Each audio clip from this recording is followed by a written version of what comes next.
Greetings my friends, and welcome back to the channel. The Jedi Order was notoriously narrow-minded and staunchly adhered to the light, only permitting members of their order to use the Force in a certain way as dictated by doctrine as well as tradition. The old ways of the Jedi Order, maintaining balance between the light and the dark, has been lost to history and replaced by the current, overly cautious Jedi mindset. Fearing the worst, the Jedi High Council dictated that the will of the Force should be followed, and no one in their order should venture outside of which that has been sanctioned by the Jedi Council as permissible. However, while there were many tight constraints on what this was, and what was allowed and what was not allowed for the common knight to practice, there existed a few Force abilities that carried some loopholes within them, or perhaps weren't dark enough for the Council to deem inappropriate. Anyway, what we wanted to do today is look at 7 of these abilities that the Jedi were allowed to use but were questionable. Keep in mind that many of these on this list aren't completely dark side in nature, and may fall in a general gray area category, but they are questionable enough to raise a few eyebrows, especially pertaining to how strict the Jedi Order usually is about these things. To put it simply, we'll be looking at a few permitted Force abilities that seemingly come into contrast with the Jedi Code, or at least how Jedi are usually commanded to act. So without further ado, let's begin,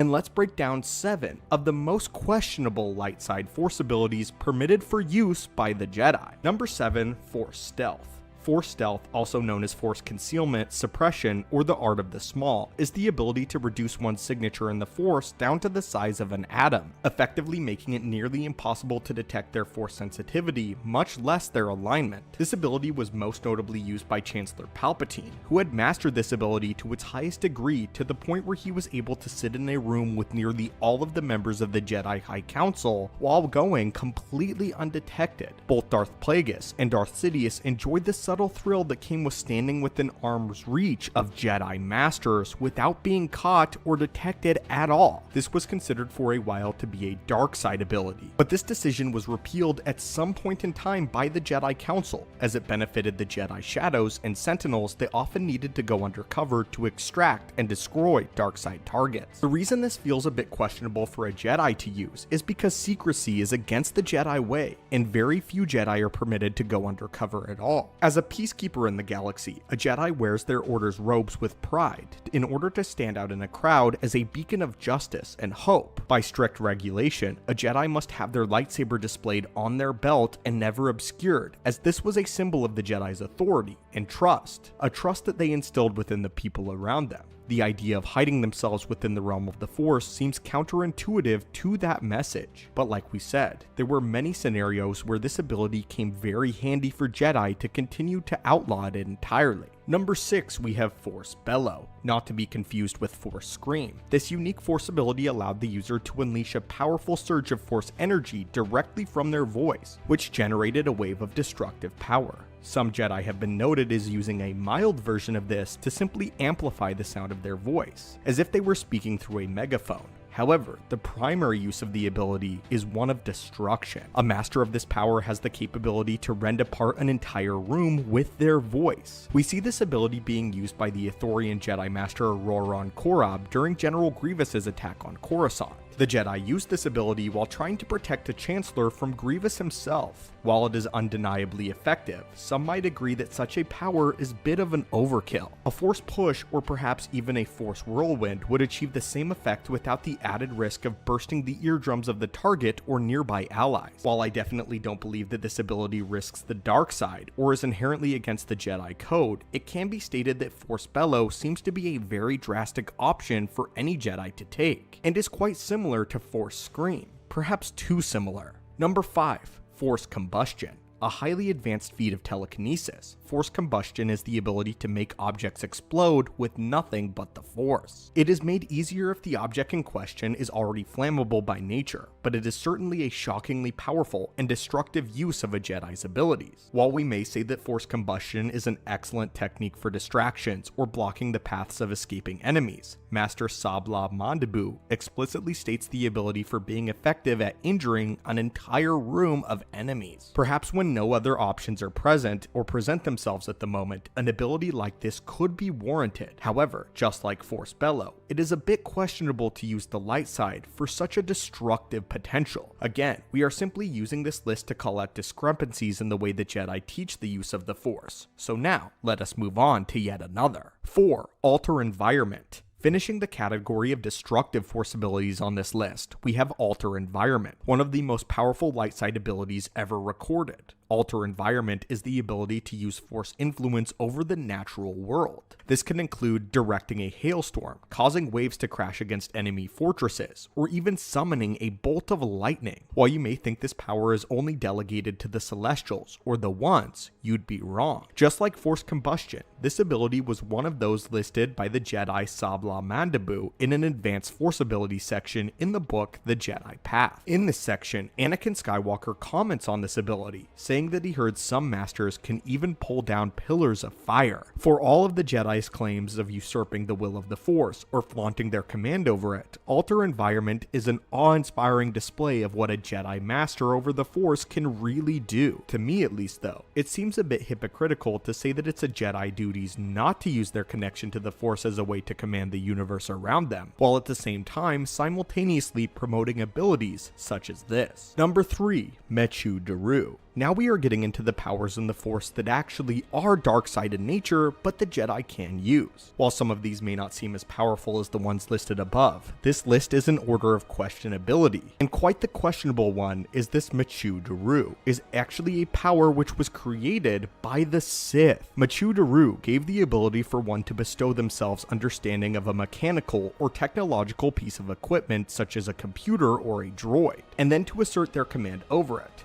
Through Mechu Daru, mechanical structures could be bound to the will of a user and imbued with the power of the Force itself. This ability is how the Technovirus was created in the first place. Although not widely used in the Jedi Order and still considered to be one dark side in nature, a certain amount of Jedi technicians had access to learning Mechu Daru and were permitted to use it at their discretion. At number 2, we have the most famous Force ability on this list, and one that might surprise you is permitted for use in the Jedi Order. It certainly surprised me at Dun Mok. Another Sith spawned ability, Dun Mok was far more of a dueling technique than anything else, and it falls into the category of Force-imbued psychological warfare. Frequenters of this channel will be quite familiar with Dun Mok, as it is a signature technique often employed by Count Dooku and Darth Vader. It commonly involves spoken taunts, jeers, and jests that expose their opponent's hidden inner weakness or doubts, which in the end had the result of eroding their opponent's will. This left opponents open to mental attacks during combat in order to strip one's concentration from the Force, making an opponent less precise and effective. While created and used primarily by Sith, there is no indication that the Jedi outlawed this practice. In fact, Dooku was practicing Dun Mok long before he ever left the Jedi Order. Of course, it is possible that this was permitted on the grounds that inverse Dun Mok existed.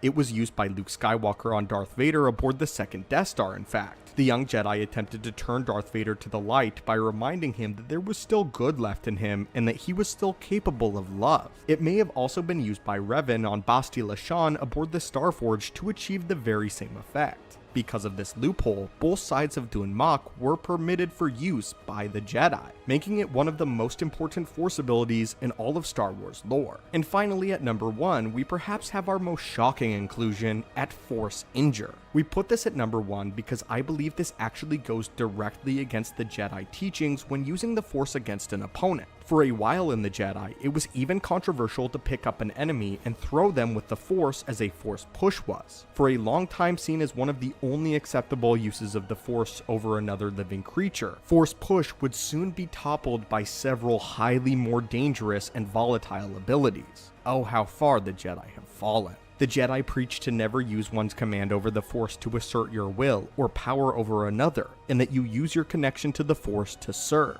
Mind tricks, Force slow, Morchiro, and Malacia aside, Jedi were mostly told to avoid using the Force against another being if they could help it. If that is so, then why under all reason is Force Injure allowed at the Jedi Order? To best describe what this ability does, here is how it is displayed in the Jedi Path.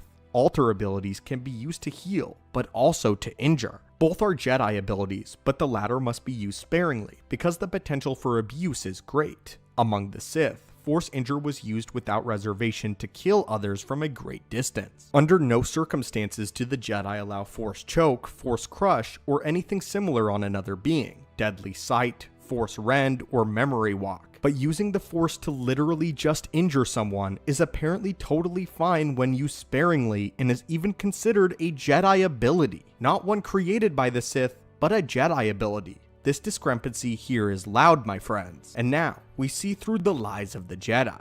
But anyway, what were the four separate Jedi Councils? We first see the Jedi High Council make their appearance in The Phantom Menace. Back when these movies first came out, audiences were still getting used to seeing Jedi being so prevalent within the galaxy. The Grand Jedi Temple being shown to us all in its glory was truly a sight to behold, with brown and tan-robed Jedi walking its halls in its glory and being dispatched all around the Star Wars galaxy, doing what they do best as guardians of peace across the universe. And in the highest tower of the Jedi Temple, spiraling towards the reaches of the Coruscant sky and overlooking the galaxy beyond, sits the room where only the most esteemed members of the Jedi Order sit in a circle with one another. This, as we all know, is the Jedi High Council. With Grandmaster Yoda sitting at the helm, the galaxy would seemingly be in safe hands for the time being. However, the High Council was not the only council that the Jedi Order contained. Although it was the biggest and most prominent, it was hardly the only council. The Jedi Order itself was a constantly moving machine, like an enormous clock. It only works when all of the little cogs mesh together perfectly. The existence and importance of the other councils was especially important during the rise of the Clone Wars, as the High Council was preoccupied with winning the war, as well as the speculated return of the Sith. The rest of the Jedi Order still had to be maintained.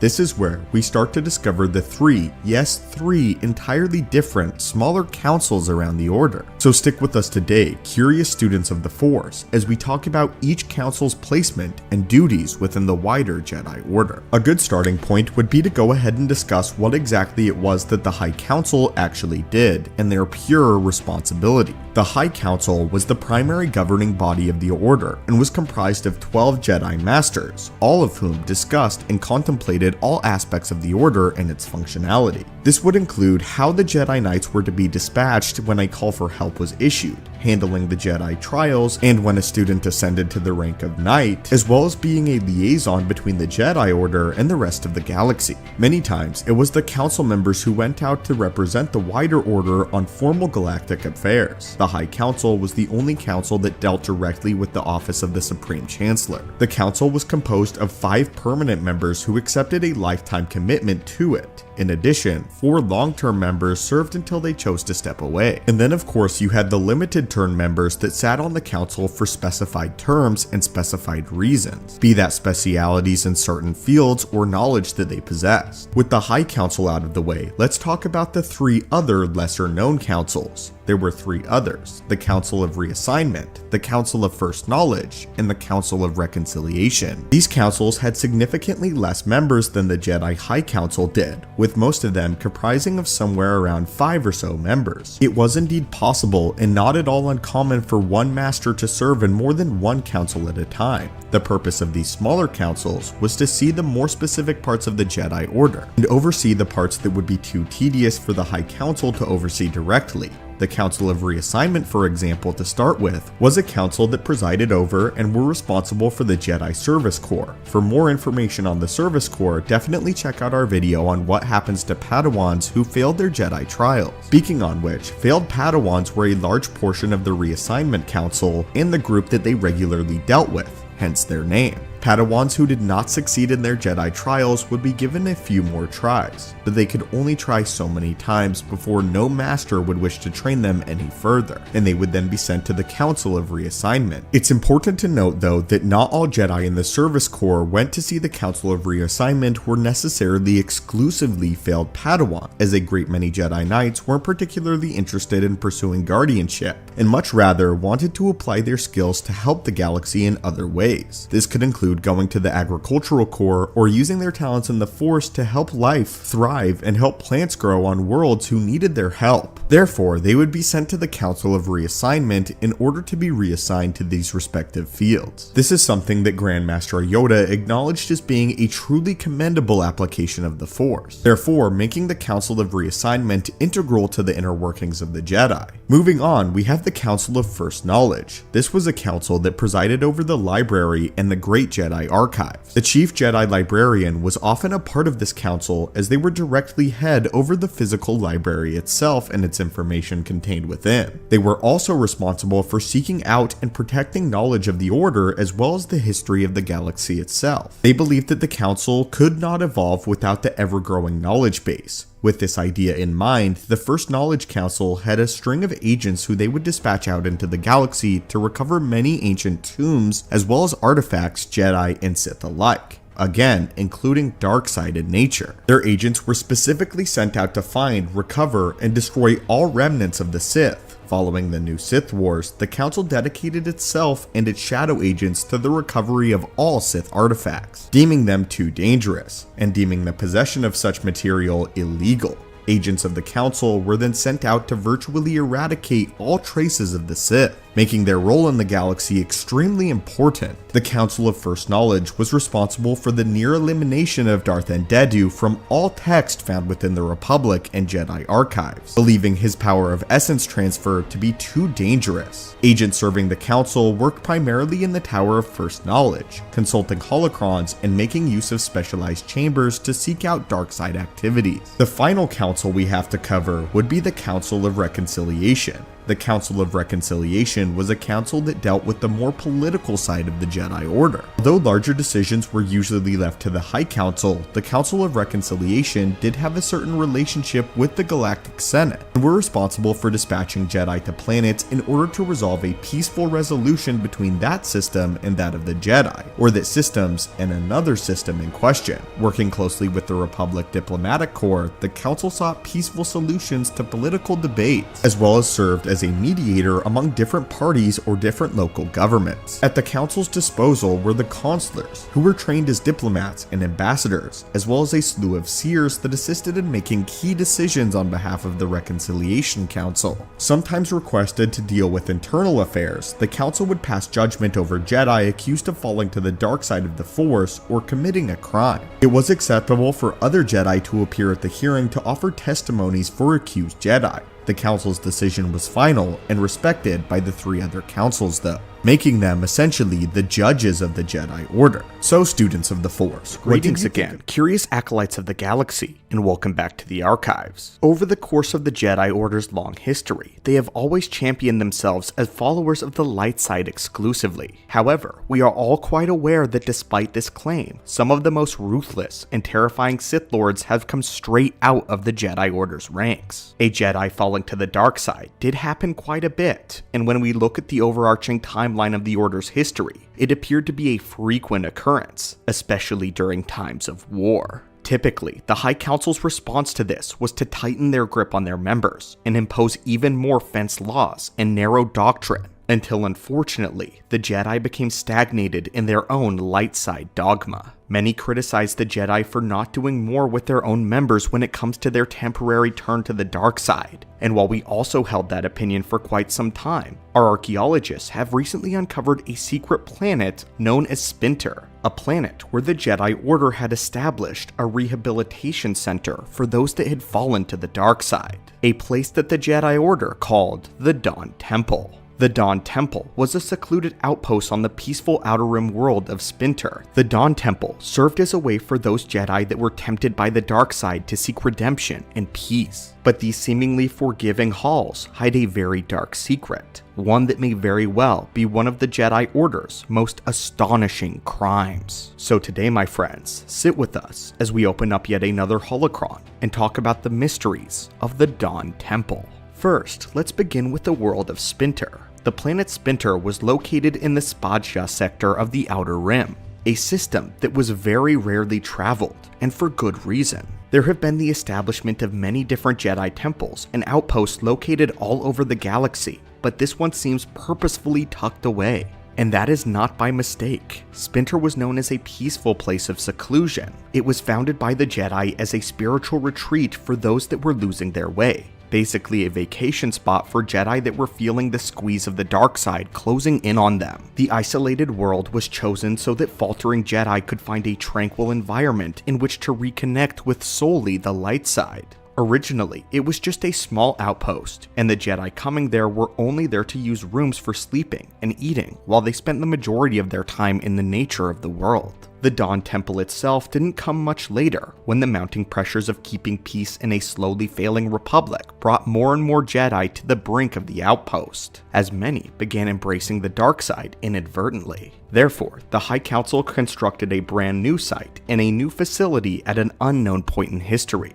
The Dawn Temple was planned to be more than a meditative retreat, and was decidedly made also to be a rehabilitation center for those falling towards the darkness. The Dawn Temple was named for what seemed to be an inevitable return to the light side for those who were treated at the location. But now we have sensed what you all are thinking. This place sounds like an incredibly important and useful location, so why have we not heard of it? That's one of the curious aspects, and the first red flag. Hardly any Jedi actually knew about the Dawn Temple, and while it wasn't technically kept a secret, it was definitely put on the down low. Most of only the people that knew about the Dawn Temple were high-ranking masters or members of the Jedi High Council, and those that had already been treated there, of course. Although the Dawn Temple was never widely known, it became quietly renowned among the upper ranks of the Jedi Order as a place of healing that could restore even the darkest spirits. To put it plainly, it was a place mostly known only to the elites of the Jedi Order. As a side note, in our opinion, the decision to hoard the knowledge of a place meant to help people overcome the darkness is a very un-Jedi-like thing to do. For the longest time, it was believed that all the Jedi did to deter themselves from falling to the dark side was the use of fear tactics, such as expulsion from the Jedi Order or even jail time. The Council of Reconciliation dealt harshly with those accused of dark side practices, so the knowledge that there was a meditative retreat that could rehabilitate those Jedi in need, but was kept mostly as a secret among the upper echelons of the Order, is very disturbing to say the least. It is as if to say that only a small amount of Jedi are deserving to get the help that they need, and the rest can simply be cast out, which is what we would have said,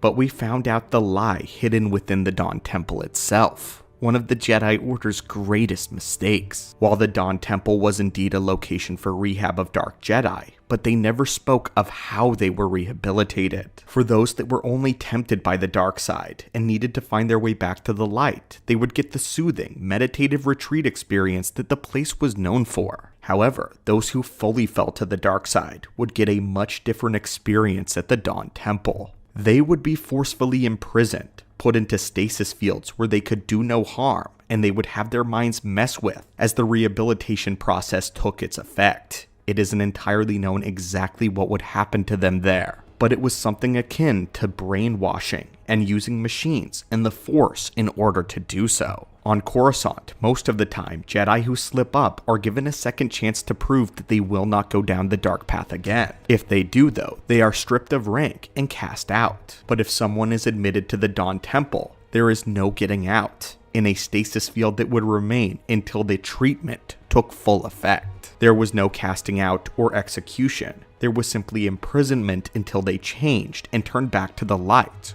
or were forcefully kept there forever. Essentially, an old mental institution in our own real world. A disturbing secret of the Jedi Order that they do not want to be let out, especially under Yoda's watch. The Dawn Temple would see a boom of admittance during the Clone Wars, as more and more Jedi were being admitted to the facility. What's interesting about the Dawn Temple is it was only run by 3 Jedi and 3 caretakers. They were known as the Curator, the Warden, and the Jailer. What's interesting though is they were all mostly very pleasant and simply carried on their duties without any fuss and were generally quite helpful and understanding. The Curator was a Jedi who was an elderly Sarian. He appeared in simple robes composed entirely of silvery blue light. His role was to manage the records and archives of the temple, and to oversee day-to-day management of supplies and logistics. Although he is still a powerful and knowledgeable figure, he is the least prominent of the gatekeepers that oversaw the Dawn Temple. The Warden appears as a female Zabrak formed of golden light, wearing Jedi battle armor and has a lightsaber at her belt. Although her insubstantial form means that both the armor and the weapon are purely symbols of her role. She was made to oversee the defense of the Dawn Temple against the threats of outside forces, or even from within. The Warden is more concerned about maintaining the security of the Dawn Temple and its inhabitants than the deeper mysteries of the Force. She is grounded and practical, but still knowledgeable with her duties. The Warden knows the secrets of lightsaber construction, maintains training routines for a number of combat forms for the inhabitants, and can grant access to outer defenses of the temple to appropriate personnel. Despite her lack of personalized knowledge, the Warden has perhaps the strongest personality of any of the gatekeepers, and she reacts with the full fervor of an honor-bound warrior when her charges are threatened. And the third and final gatekeeper, you have the Jailer. Despite his intimidating name, the Jailer is the most approachable of the gatekeepers. He takes the form of a short, elderly Miraluka male composed of pure white light. The Jailer is the master intelligence of the Dawn Temple and has the most seniority of all of the gatekeepers. He was created to oversee the care and treatment of Jedi who have lost their connection to the light side and to guide them back to the serenity of the Force. As the primary overseer of the Dawn Temple, the Jailer has full control over the temple's systems and can override any of the gatekeepers' commands. He was programmed with the authority to judge supplicants at the temple as being worthy or unworthy. Despite his power and knowledge, or perhaps because of them, the Jailer is mild and gentle, focused primarily on redemption and rehabilitation. When someone seeks the Jailer's aid, they must prove that they are planning to use its responsibility going forward rather than seeking a quick fix. The Jailer is the most powerful and wise of all of the gatekeepers. All in all, the Dawn Temple and its crusaders seem to genuinely care about the rehabilitation of those who have fallen to the dark. They take their positions very seriously and are working hard to improve the life of Jedi that serve the Order. However, the fact that this is a hidden location, held only by the highest ranking members of the Jedi Order, serve as a major mistake. A place behind closed doors, there is brainwashing and schemes afoot to tarnish the sanctity and reverence that should be held at the Dawn Temple. At the conclusion of the Clone Wars, when Order 66 was called, the temple was largely abandoned. Fortunately, the Dawn Temple was never discovered by the Empire, and all the while, potentially hundreds of Jedi were left in stasis, those that had fallen. However, one day, they would eventually be found, freed, and defeated by a group of adventurers sometime in the future. The fact that the Dark Jedi had been in stasis for decades, making them very weak. This does not fix the fact, though, that they were abandoned and forgotten, potentially left there for hundreds of years, much like how Dagan Locke was in Jedi Survivor, a cast-aside secret of one of the major failings of the Jedi Order. But anyway, my friends, the millennia-spanning war between the Jedi and Sith saw many more innovations in the Force than any of thousands of years that the Jedi spent in meditation. Both sides, mostly the Sith, began to realize that the lightsaber wasn't going to be the thing that would vanquish their rival once and for all. With every war that happened, the Jedi might have been badly damaged, though they continued to remain a beacon of peace and justice for the Republic. As for the Sith, though, no matter how many times they were squashed by the Jedi, there would always be someone who would revive the Order, and each time they came back, they swung it in a completely new direction than ever before. While the Sith were constantly trying something new, we have discovered some interesting information that may reveal that the Jedi had been playing the long game, and that their journey towards ultimately weakening the Sith with every generation had almost worked. Greetings again, Acolytes of the Force, and welcome back to the Archives. In today's Holocron, we are going to talk about how the Jedi actually had been 2 steps ahead of the Sith for thousands of years, and why the Sith had been so severely weakened, with the Jedi nearly destroying them entirely before the birth of the Rule of Two. We must look at exactly why the Sith abandoned the teachings of the most powerful iterations of their order, and how the Jedi used this to their advantage. If we look back through all of the wars fought between the Jedi and Sith, it always looks as though the Sith are the ones coming up with the wild new plots, powers, and machines in order to destroy the Jedi. However, the Jedi don't seem to change very much at all, and yet continue to be the victors. Most scholars would attribute this to Sith infighting, which of course was a problem. However, upon looking into the Book of the Sith, we begin to understand that the Sith may have actually began to weaken sometime after the ending of the old Sith Wars, and it all has to do with their original homeworld of Corriban.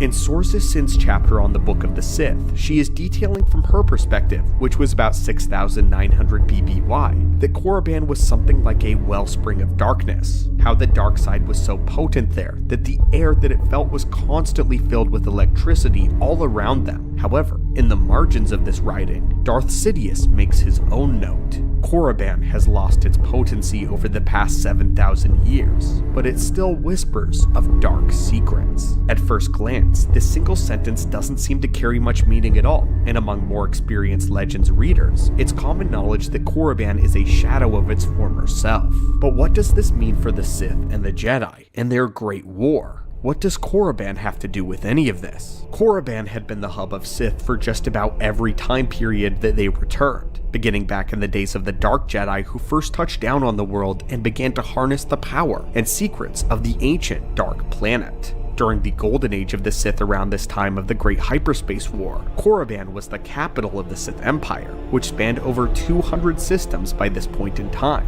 Corriban was a mainstay for the Sith, as they all felt an intrinsic connection to the planet due to the dark powers that were still left undiscovered within the sands. Corriban had first gained its reputation for potency after a long history of Sith kings, all of whom practiced their own form of dark side sorcery. The Reign of the Axe is where we can attribute the very beginnings of this potency. The Sith Lord King Adis, who was a unique Sith pureblood at the time, used his might to ascend to the rank of king, as he rallied all of the warring tribes of the Sith together with his sheer strength alone. When the ancient Rakatan Empire had tried to invade their world of Corriban, King Adis saw straight through their shrewdness, as they had tried to present themselves as allies to the ancient Sith king. King Adis led his people against the Rakata, and despite still being a mostly primitive species with only bladed weaponry against much more advanced Infinite Empire tech, they still drove the Rakata off-world, with King Adis finally dying after slaying hundreds of Rakatan warriors himself. It was after this when the Sith would discover the technology for interstellar travel and the knowledge of creating holocrons, all from which was left behind by the Rakata. For the next thousands of years, kings would rise and fall, each containing their own dark knowledge which would be buried with them in the Valley of the Dark Lords. The sheer amount of dark side rituals that took place on Corriban made it a forced nexus on its own.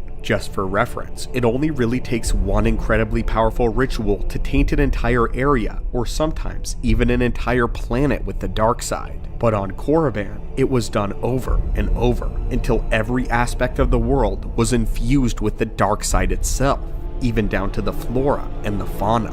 Every animal, every insect, any small, seemingly insignificant creature was dark side in allegiance. It's important that we set this precedent so that we can know how important it was when the Jedi raided the Valley of the Dark Lords following the defeat of Naga Sadow. For the first time, at the end of the Great Hyperspace War, the Republic and the Jedi took control of the Sith world of Corriban as the Sith fled to Yavin 4. It was here where the Jedi would personally investigate the world, and over the course of the next few decades, they would conquer the dunes of the Dark Planet and traverse through the ancient ruins and tombs. And it is here where the Jedi made a decision that would cripple the Sith forever. They would carry away all the dark side artifacts and knowledge as plunder. The Jedi would destroy the most dangerous ones, or simply keep some of the others in the vault in their archives on the world of Ossus. Sith holocrons, amulets, weaponry, all stowed away or destroyed by the Jedi. It absolutely cannot be understated how devastating of a blow this was to the Sith. Soon, the Jedi would even begin to remove the bodies of the Sith kings, moving their bodies to more safe locations, along with their scrolls and tomes. What was left was a hollow husk,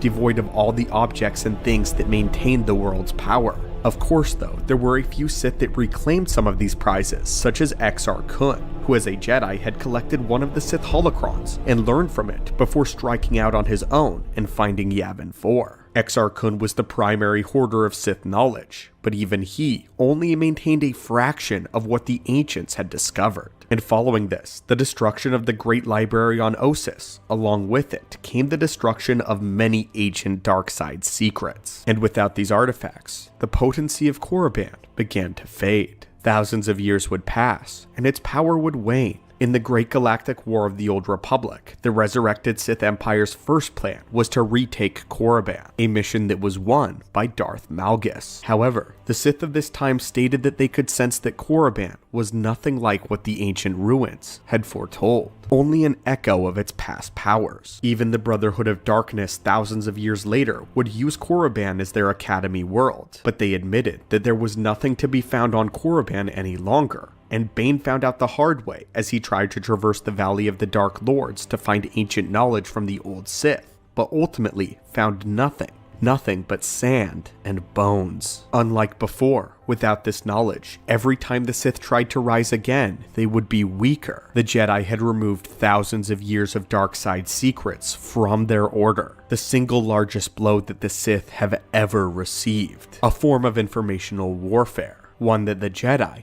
had won. At the end of this, the Brotherhood of Darkness was the Sith at their worst, and they made a mockery out of the dark side with how they operated. It would only be Darth Bane who would undertake the journey to finding whatever was left of ancient Sith knowledge from other places, and he was ultimately victorious. Using the surviving wisdom of the ancients such as Revan, Bane was able to remake the Sith into the rule of two, who culminated in Sidious. But with that, my friends and acolytes, I pose this reality to you. Darth Bane only found a small fraction of what the ancient Sith had discovered, a small fraction of its power. If the Sith ancients had maintained that knowledge, and the bodies of the kings, their holocrons, their very knowledge was maintained on the world of Corriban, the Jedi would be a blink in the galaxy. The Sith would have destroyed the Jedi and taken the Republic over and over again, if not for this one fatal victory on the Jedi's behalf. If this had not happened, the Republic and the Jedi would be no more, and the Sith would truly have reigned eternal. But anyway, my friends, curious acolytes of the galaxy, and welcome back to the archives. The ancient Sith were very much unlike their Jedi counterparts when it came to the likes of war, rather purely rely on their own individual strength in the Force, or the cohesion of the perfect army. Sith Lords were more about the avant-garde warfare. This usually included the use of some sort of sorcery or alchemy to create powerful talismans and mutate their followers into absolutely terrible machines of battle. Speaking of mutation, that is actually the topic for today's video. Delving into the flaking scrolls of the first Dark Jedi, we have learned much about how the Sith Lords of old would use Sith alchemy to create horrifying monsters bred for war. These war beasts came from various kinds of species, and it was actually this exact perversion of life that was the reason that Ajunta Pal and his other Dark Jedi followers were kicked out of the Jedi Order in the first place, spawning the second Great Schism. After the Dark Jedi were banished to the world of Corriban, they would continue their research after meeting with the native Sith pure-blooded people. Learning their ways, they perfected the arts of alchemy to create even more terrifying weaponized creatures. From the Journal of Sorce's Sin, a sorceress and one of Ajunta Pal's followers, we learn about several of the kinds of war beasts that the Sith employ. And it would not stop with just Sorce's Sin either. Siths such as Freed Nad and Exar Kun would go on to use this knowledge to create terrifying beasts of war of their own. So today, my friends, we have decided to compile a list of the top 7 most terrifying Sith creatures of that day. And make no mistake, in most cases, these war beasts were far more terrifying than any individual Sith ever was, and perhaps posed an even greater threat to the likes of the Jedi. So, for those not faint of heart, let us begin our list of the war beasts. And number 7, we have the Hissis. These dark lizards originated as a predatory reptilian species on the planet of Umbria. Inhabiting this planet was a Sith sorceress who decided to bring her experiments to the next level. However, the sorceress was not as powerful as she had believed that she was, and her overconfidence proved to be her undoing. She called on more power than any individual had ever attempted previously, and it proved too complex for her to manage. Because of this, during the ritual, she released an uncontrolled wave of power powerful dark energy on the planet. It destroyed every living thing, aside from the semi-sentient Hiss that inhabited the planet, which became totally infused with these dark side energies. Over time, they began to mutate, and coupled with the malevolent Sith spirits that began to influence them, they now turned into giant lizards that grew of upwards of 4 meters, or a little over 13 feet long, with black spikes lining their backs and tails. The Hiss were capable of a camouflage technique that would render them almost totally invisible, both from regular sight as well as sight within the Force, making them the perfect stalking predator. The worst part of the Hiss came as the venom that they would inject upon biting any being. You see, their venom actually affected Force sensitives, and was said to actually be dark side in nature. Upon being bitten, the victim would succumb to a Force-induced blood frenzy. The only way to cure a wound sustained from one of these creatures was from the Force technique from a Jedi known as Force healing. Many Sith tamed the Hiss and rode them into battle, or used them to creep around when they needed to be more stealthy. And these accidental monsters became the bane of the Jedi for several thousand years. At number 6, we have a being known as the Saleuth. Evolved inorganically from a humble beetle, they were usually no bigger than a womp rat. A result of mutation via Sith alchemy, they were enlarged to the size of a bantha. These giant beetles had 6 legs, and bodies that were covered in a tough chitinous shell. Being adapted to battle, the beetles' claws and mandibles were razor sharp, and their clicking was loud and made for a drumbeat that let the enemy know exactly what awaited for them from their army. Along with their sharp teeth, a defining factor of the Saleuth came from their ability to spray a highly corrosive acid from their mouth. The acid had the ability to melt down thick structures, as well as buildings, so you can imagine how terrifying they were against enemies who were not utilizing any shields or armor. The Saleuth excellently served basically as organic tanks that were good at holding down objectives or creating a dense front line from charging straight into battle.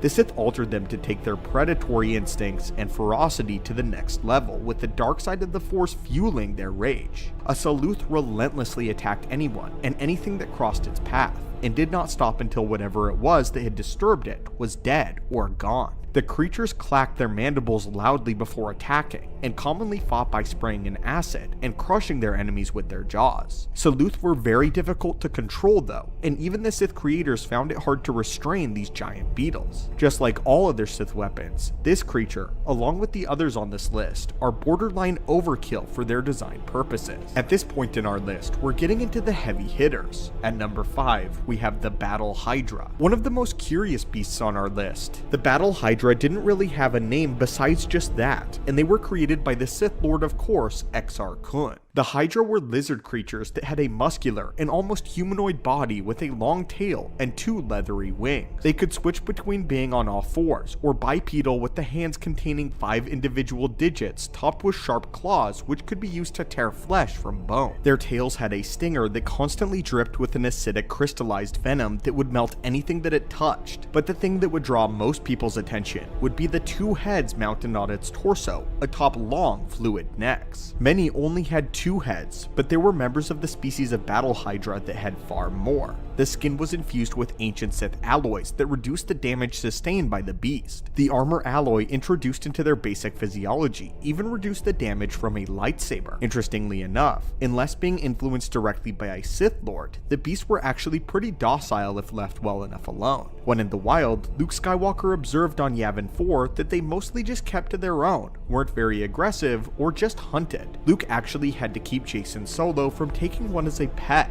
but make no mistake, when cornered or being commanded through the Force by a Sith, these beasts were among the deadliest known to nature kind. At number 4, we have the Tukada, known also as a Sith Hound. The Tukada were pack hunters that were tasked with guarding the tombs of Sith kings in the Valley of the Sith Lords on the world of Corriban. These hellish hounds were very large and were thought to actually be Force sensitive themselves. The Tukada were unusually intelligent and were even able to communicate with one another through means unknown, which allowed them to actually become tactically aware. It was claimed that originally the species were non-violent grazing animals, before being corrupted by Sith alchemy and experiments that awakened latent parts of their brain, which transformed them into unnatural abominations. They were so good at what they did that they actually gave several legendary Sith trouble, as well as some notable Jedi. Sorzis Sin admits to almost being killed by one personally. She says that she only escaped alive because she had sacrificed a slave in order to feed it. Darth Bane had a few issues with the Tukata while he was on the Corriban Academy. He didn't have too many problems with them at first, but they began to do hit and run attacks as the daytime went on, and he began to wear down. The more tired Bane got, the stronger the next pack attack would be.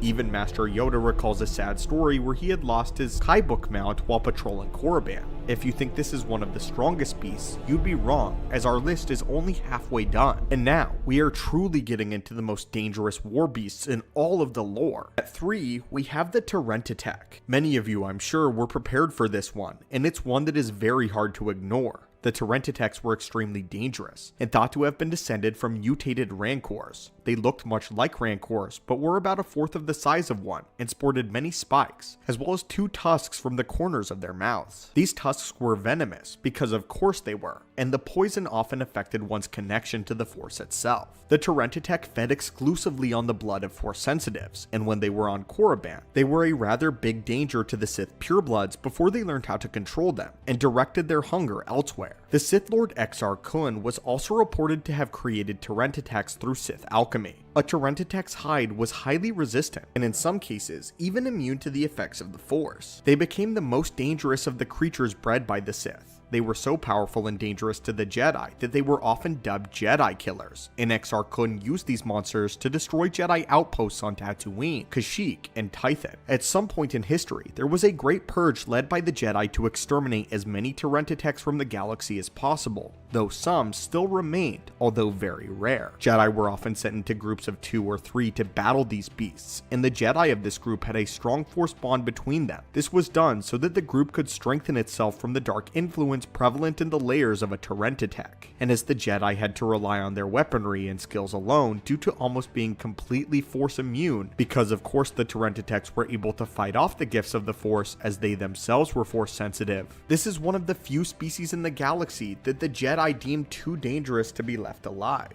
Dooku once recalls an account when he and Yoda slew a Terentatek, even while Dooku was still a Padawan. At number 2, we have the War Worm. Only a very small handful of the War Worms existed, as they were regarded as a sort of secret weapon by the Sith in order to give them an advantage that could even win the war against the Jedi in the conflict known as the Old Sith Wars. Freedon Nad had created his War Worm by mutating an Exogorth, which was the giant space worm that lived in the meteor in Empire Strikes Back. Freedon Nad had found an infant Exogorth attached to a ship, and when he found he couldn't tame it, he decided to alchemically alter it to his own means. It created the giant serpent that grew about the size of one of Coruscant's tallest spires. The Dark Jedi who created them, Sorzis Sin, had desired to test her War Worm on the Jedi Temple itself, and utterly destroy it. The ancient Massassi worshipped this beast as a god, until it was killed by Exar Kun nearly 1,000 years later, who did so to impress the spirit of Freedon Nad.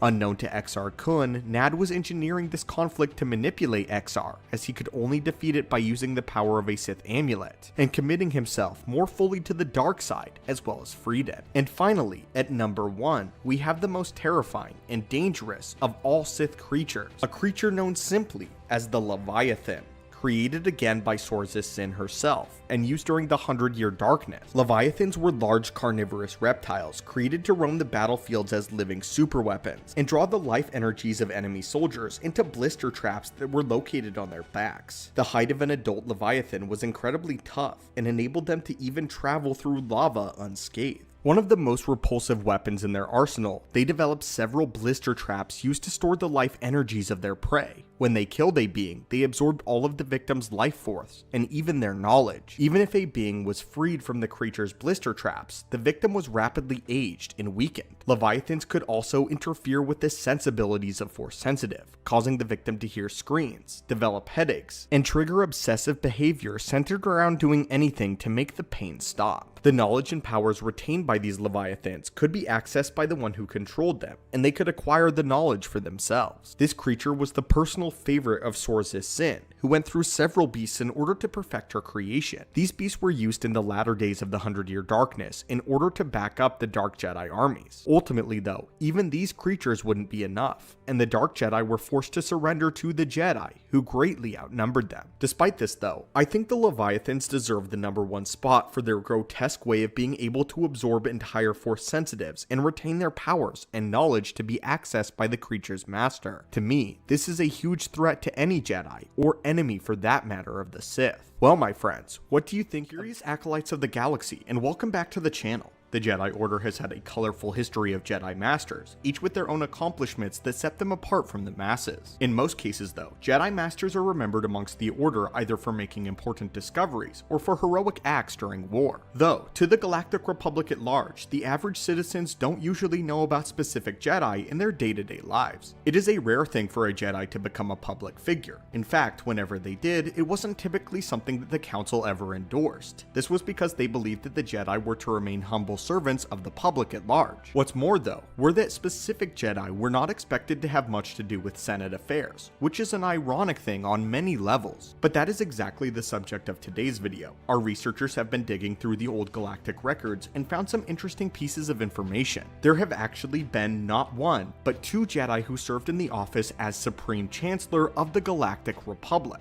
Today, my friends, we are going to take a look at these 2 Jedi Chancellors and determine exactly what put them in office and why there hasn't been one since. The first one we are going to address will be Byss Ductaves, who was not only the Supreme Chancellor but was also the Grand Master, serving both roles at the same time during his tenure. Some of you who frequent this channel likely remember Byss Ductaves from a video we did on here before. As a quick recap to his life, Byss Ductaves would be largely responsible for putting an end to the defining conflict of his era. This would be known as the Pius Dei Crusades. This was a series of conflicts that lasted nearly 1,000 years, and they were started by a religious sect of people with a human-centric doctrine like the Galactic Empire had, not wanting to live side by side with aliens. And just like the Empire, they had violent militaristic tendencies, an army to back this up. At the worst of this, they had one of their own named Contispex appointed as Supreme Chancellor, who then launched his campaign. Having conquered and neutralized Hutts, the Pius Dei unleashed a series of military crusades and inquisitions against rival alien sects over the following centuries, creating one of the darkest times in galactic history.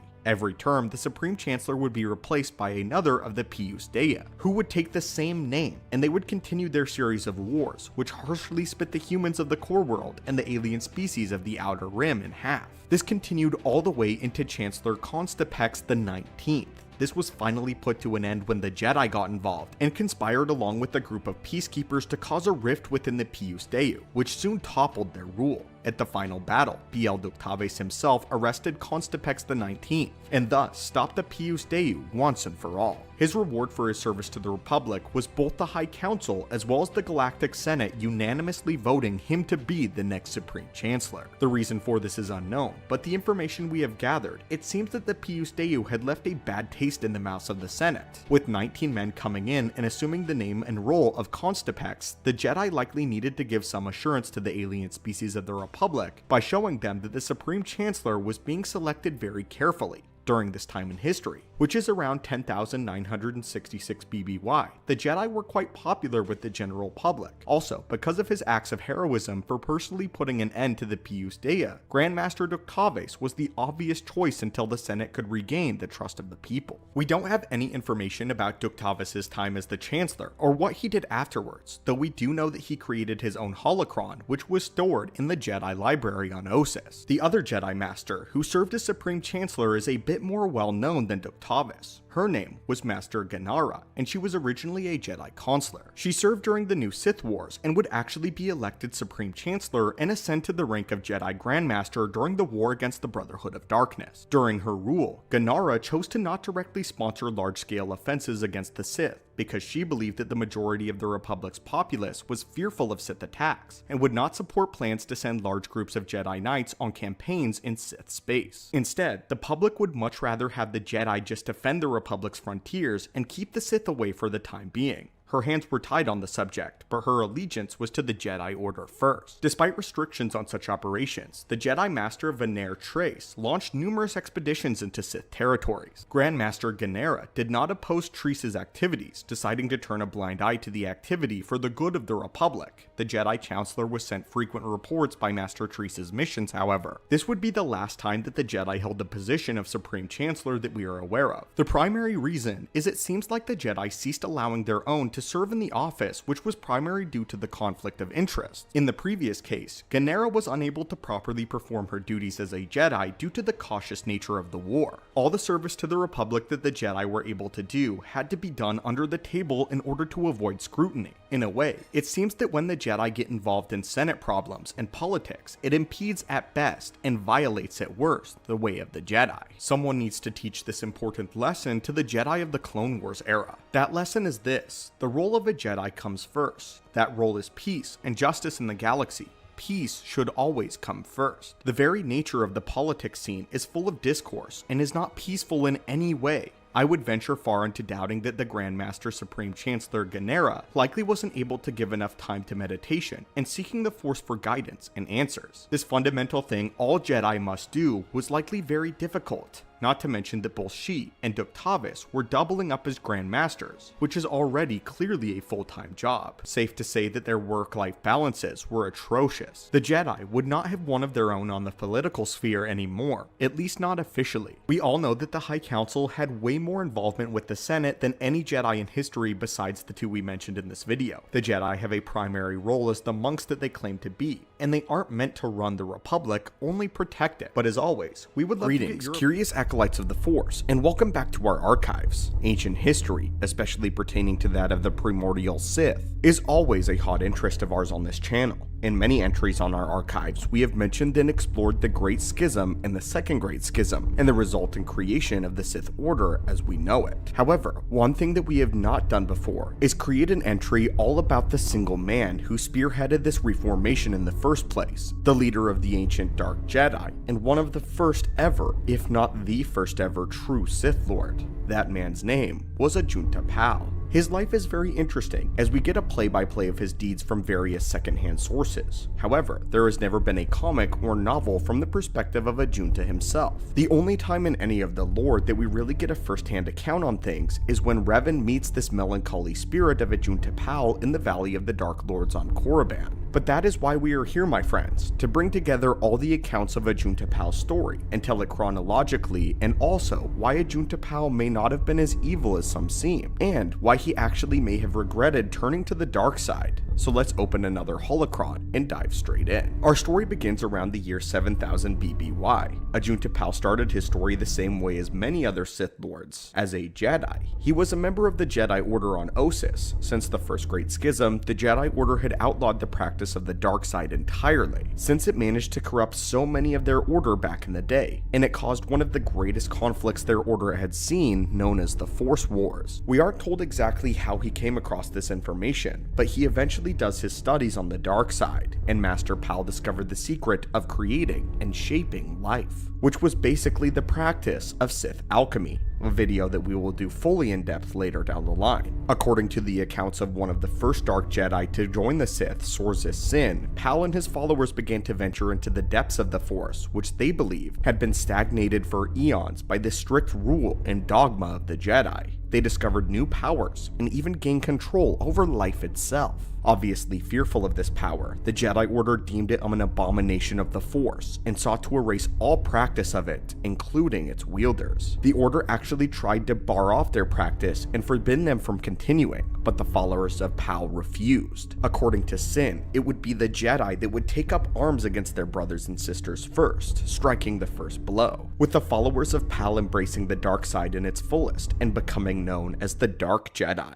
The resulting war was called the 100-Year Darkness, as the forces of the Jedi and Dark Jedi actually battled for 100 years with no break. We don't have much of an account of the events of the war, but even Sorzis Sin thought it resulted in completely unnecessary loss of life. The Dark Jedi raised many beasts and even zombie armies. Unfortunately for them though, it was not enough, and they were outnumbered, and it panned out that the number of Dark Jedi compared to a regular Jedi was just far too unbalanced for the Dark Jedi Jedi to succeed, simply because they didn't just have enough people in their ranks. The Dark Jedi were ultimately overwhelmed by the Jedi Order, but that didn't stop them from creating many different kinds of beasts for battle, such as the Leviathans. In the end, only 12 Dark Jedi remained following the war, and they made the difficult decision to surrender. Ajunta Pal, Sorzis Sin, Zozan, Karnus Mur, Drapa, and the remaining Dark Jedi followers all got aboard a ship and were banished into the unknown regions of space, a harsh punishment to the Jedi. With no course to plot, the Dark Jedi surely would have perished out in the middle of space had Sorzis Sin not followed the call for the dark side itself and found the Sith purebloods on the Sith homeworld of Corriban.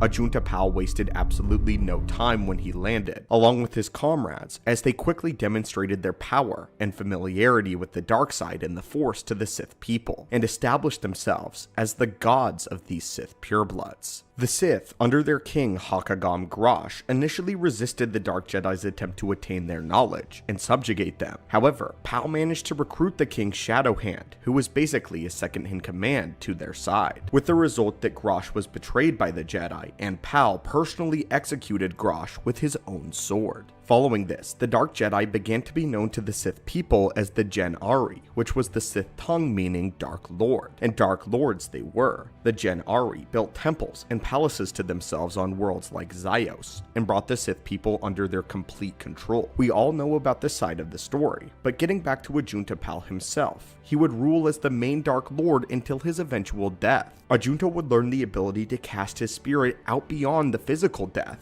However, something went wrong. Either his rudimentary understanding of how to become a spirit was crude, he botched the process, or perhaps he was just locked away for a very long time.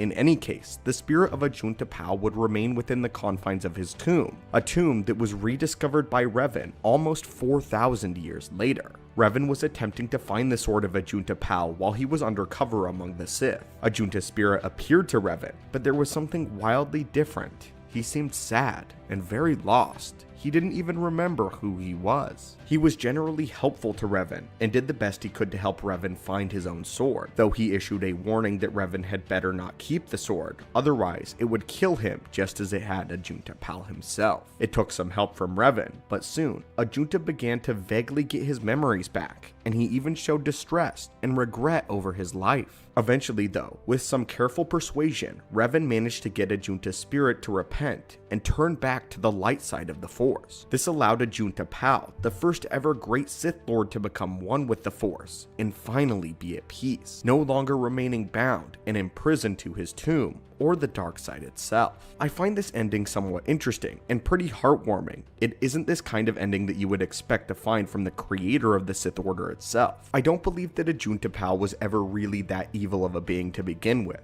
and I would even venture to say that he may have been more like Darth Vectivus, a man who was curious about the deeper mysteries of the dark side. Though unlike Vectivus, he was not provided with a safe and stable environment in which to undergo his studies, and was immediately thrust into conflict and a war with the Jedi. Although his experiments were inhumane, he doesn't strike me as someone who would have intentionally created what the Sith Empire turned out to be. Unlike his comrades such as Zozan, Sin, and Karnus Mur, he wasn't especially cool and wasn't really preoccupied with Sith artifacts like they were. It's somewhat telling that deep down, Ajunta was a really good person whenever his memories of the dark side were stripped from him. It perfectly foreshadowed Revan's own journey in having his memories of the dark side removed as well. When the both of them gained their memories back, they showed remorse and learned from their mistakes, and would go on to become one with the Force in ultimate peace. But my friends, the Jedi Temple on Coruscant has always been a bastion of light. For several thousand years, it stood as not only the home of the Jedi, but also as their fortress and as their symbol of supremacy over the Force. However, there were a couple of times when the great walls of this temple were pierced by darkness, and the Sith made their way in.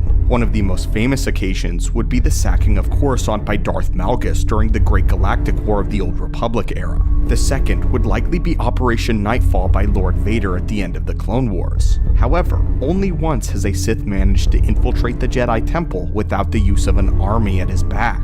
Only once has an experienced user of the dark side slipped in and out of the temple's defenses completely undetected and unchecked. Appropriately, it would be done by the apprentice of one of the most well-accomplished and notorious Sith in all of the lore, Darth Bane. Bane would send his apprentice Zana into the Jedi Temple in search for knowledge that they needed, risking both his apprentice's life and the entire existence of the Rule of Two. So, what made Bane so desperate to do this? How did Darth Zana manage to get around so many Jedi at once and still get away with it? Well, my friend, in today's holocron, all of the questions are going to be answered, so now let's delve into it. The mission to Coruscant would happen about 10 years or so following the defeat of the Brotherhood of Darkness and the conclusion of the Ruusan campaign. Darth Bane and Zana were the only Sith alive in the galaxy, and the Rule of Two was well on its course by now. It was at this time that Darth Bane was wearing the Orbalisk armor, but soon he began to have second thoughts about it, believing that the armor was damaging him too much. For those of you who do not know, Darth Bane had obtained some armor comprised of parasitic organisms known as Orbalisks, with the creatures latching themselves to him.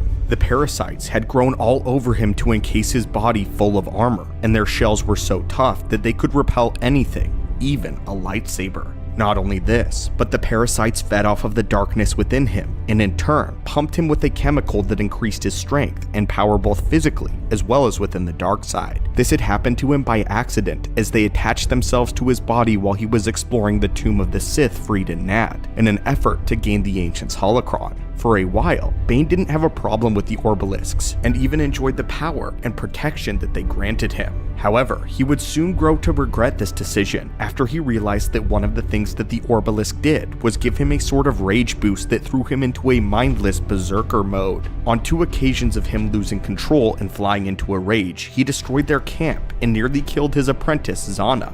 This would have flushed a great deal of time right out the drain, not to mention an entire apprentice. Zana herself had not only grown wary of her own life with her master's rage, but she was also getting concerned that as long as he had the armor, she would never be able to take his life and assume the role of master of the Rule of Two. So, in an effort to preserve her own life, as well as the Baneite lineage, Zana subtly manipulated Bane by planting seeds of doubt in his mind during passive conversation. Bane was fiercely intelligent, but because of that, it was actually easier for him to be manipulated, mostly because Zana wasn't wrong, and he realized that, and he knew that the Orbalisks had become far more of a burden than they ever were a benefit.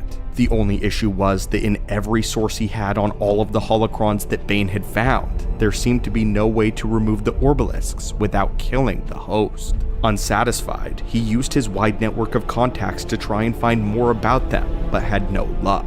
Finally, the Dark Lord decided that the only course of action would be to find information in the only place that holds the largest storage of knowledge in all of the galaxy, the Jedi Archives. There was only one way to get into the Jedi Temple, and that was going to be with someone powerful, cunning, and who knew exactly what they were doing. The only choice was Zana. Bane had been sending his apprentice on many missions at this time around the galaxy, mostly because she was the only one who could really go out into public and do their business as a Sith. Darth Bane stuck out far too much. He was an absolutely massive man, extremely tall, and had a natural menacing look that Zana simply did not have. Not to mention the Orbalisks made him incredibly bulky and would shred his clothes. To put things simply, Darth Bane stood out in a crowd. Still though, even for Zana, infiltrating the Jedi Temple was a large leap, so she made sure she was perfectly prepared for it. The first thing she did was disguise herself as one of the Jedi. Luckily, the Sith had picked the perfect identity, Padawan Nalia Adalu, apprentice of Jedi Master Ano Wen-Chi, both of whom were zoologists who live in the fringes of the Outer Rim planet, the planet known as Polis. Here, they studied the esoteric biological life. They were Jedi researchers and went largely unnoticed. Zana had a similar body to Nalia, with the only change needed was that she needed to dye her hair black. She relied on the fact that people at the temple had not seen Nalia for several years. And to complete the disguise, Zana spent an entire week studying Nalia's profile and committing it all to memory. She completed the full ensemble with a great cover story about her master having sent her to gather some research on a new parasite species that had been discovered on the world. Although her disguise was near perfect, there was still a glaring issue.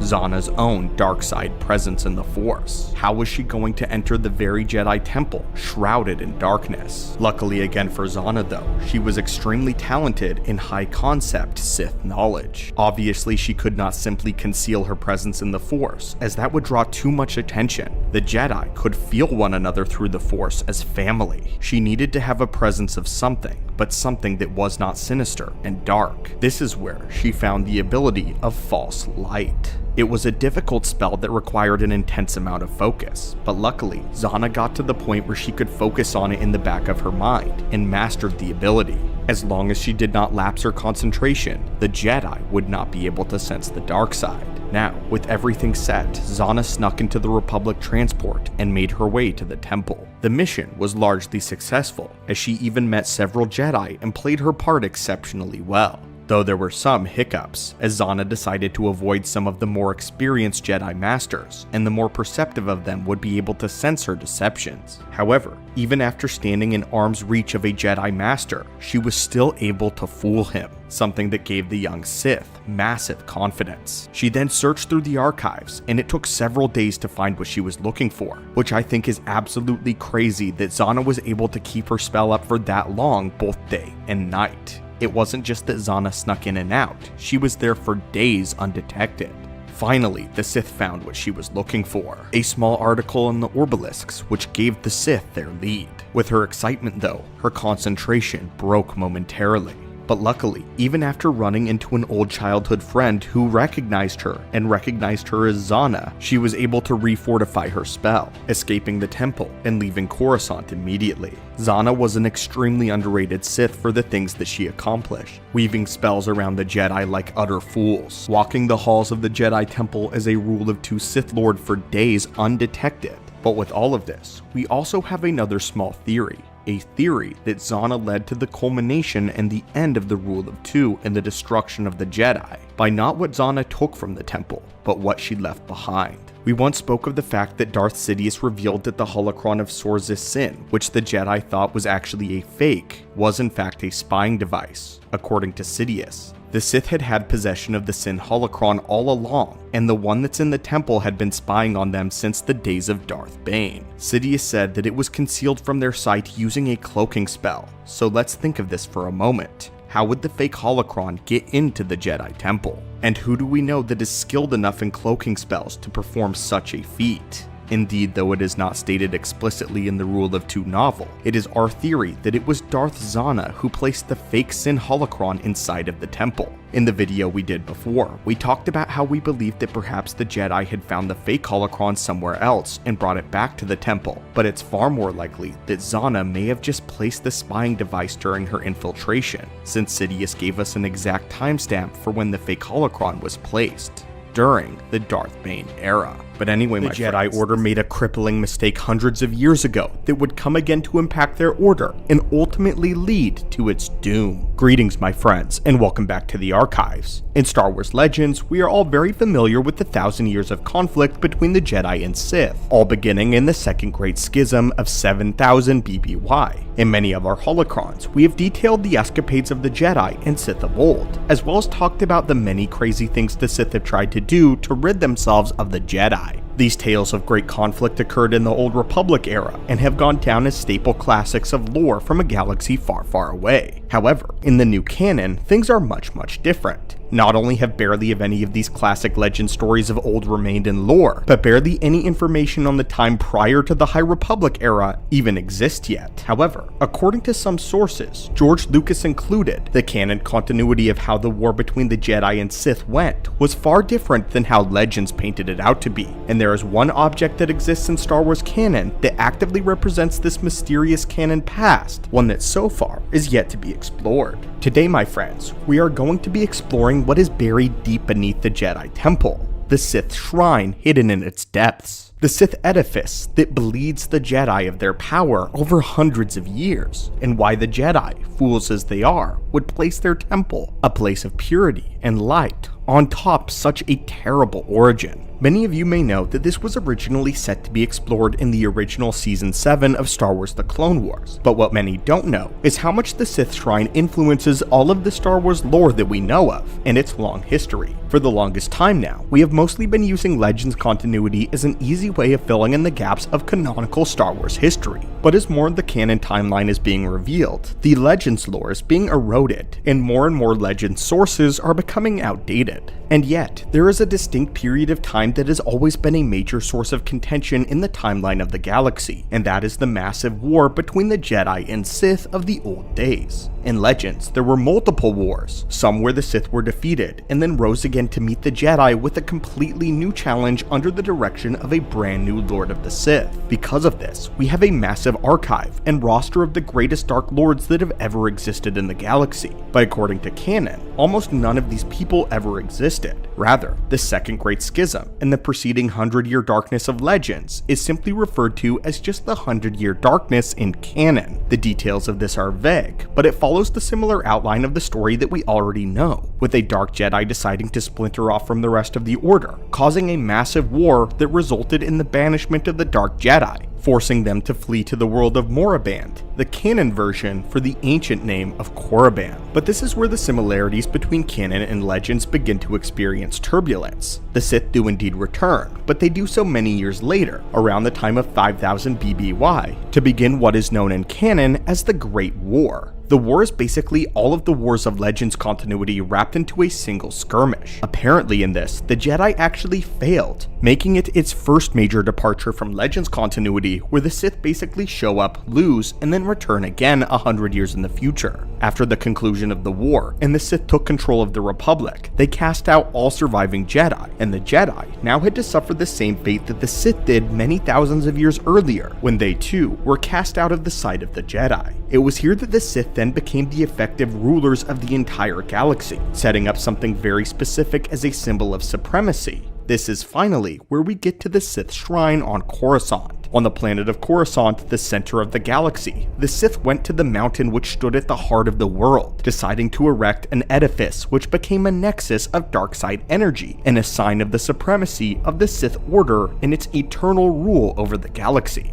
Eventually though, there began a rebellion, and the Jedi would make a heroic return, this time led by a group known as the Four Masters. The Jedi would topple the Sith Shrine in a vicious final battle, and in an effort to bury the legacy of the Sith's rulership of the galaxy and have that fade into legend, the Jedi would raze the edifice to the ground and construct a temple of their own, the temple on Coruscant that we know today. These Jedi also became known as the Four Founders, and their giant statues can still be seen right at the temple entryway. However, according to James Luceno, the author of many Star Wars novels such as Darth Plagueis, he states that the Sith Shrine continued to affect the Jedi for ages and centuries to come. Their blindness during the Clone Wars was partially attributed to Palpatine and Plagueis, but was also greatly attributed to the Sith Shrine, which was basically acting as a leak. By permeating the dark side through the halls of the temple, the Sith Shrine kept the Jedi blind, with the hubris of the Jedi being that they couldn't possibly be afflicted by such an ancient source of dark side power. The very temple itself was a symbol to the galaxy that the darkness would never stand, and that the light would always return to destroy it.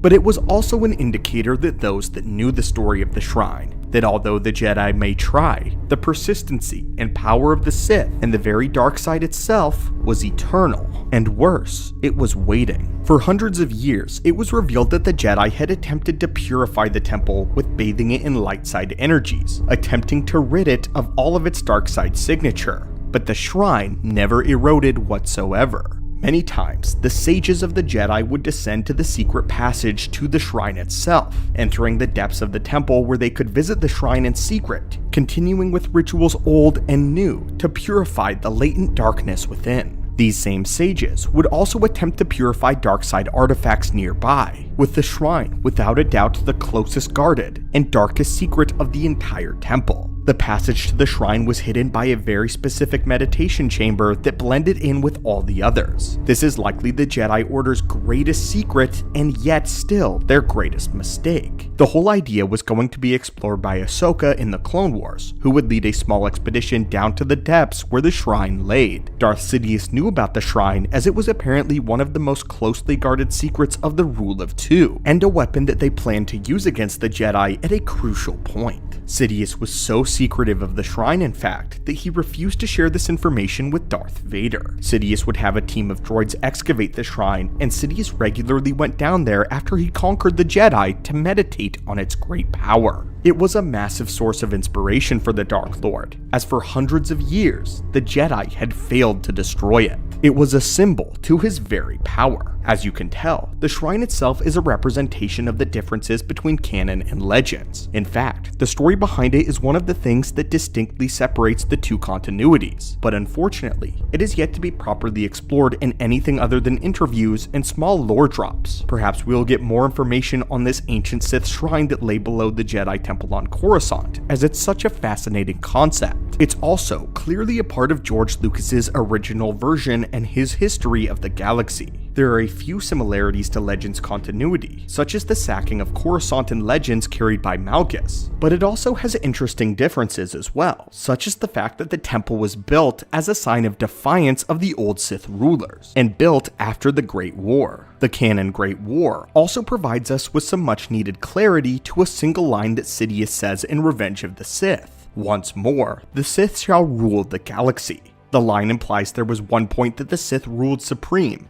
owned the galaxy itself. And this is an event that never actually occurs outright fully in Legends. Yes, Malgus toppled the Jedi Temple and forced them to retreat off of Coruscant and away from their seat of power. However, this did not result in the ownership of the galaxy and was followed by a Cold War and a ceasefire between the Sith and the Republic. The Sith may have held the upper hand in the war, but by no stretch did they rule the galaxy. There were many points in history, such as Malak's Sith Order and Nihilus's Empire, where the Sith were extremely close to winning, but they never outright ruled the galaxy in full. Perhaps this canon timeline of events explains this line by Sidious, and why the Rule of Two was so keen about ensuring that they regained power in the first place, that they were the rightful rulers of the galaxy. We hope that this is played on more in Star Wars canon, and potentially one day we could see a galaxy completely ruled by the Sith of old.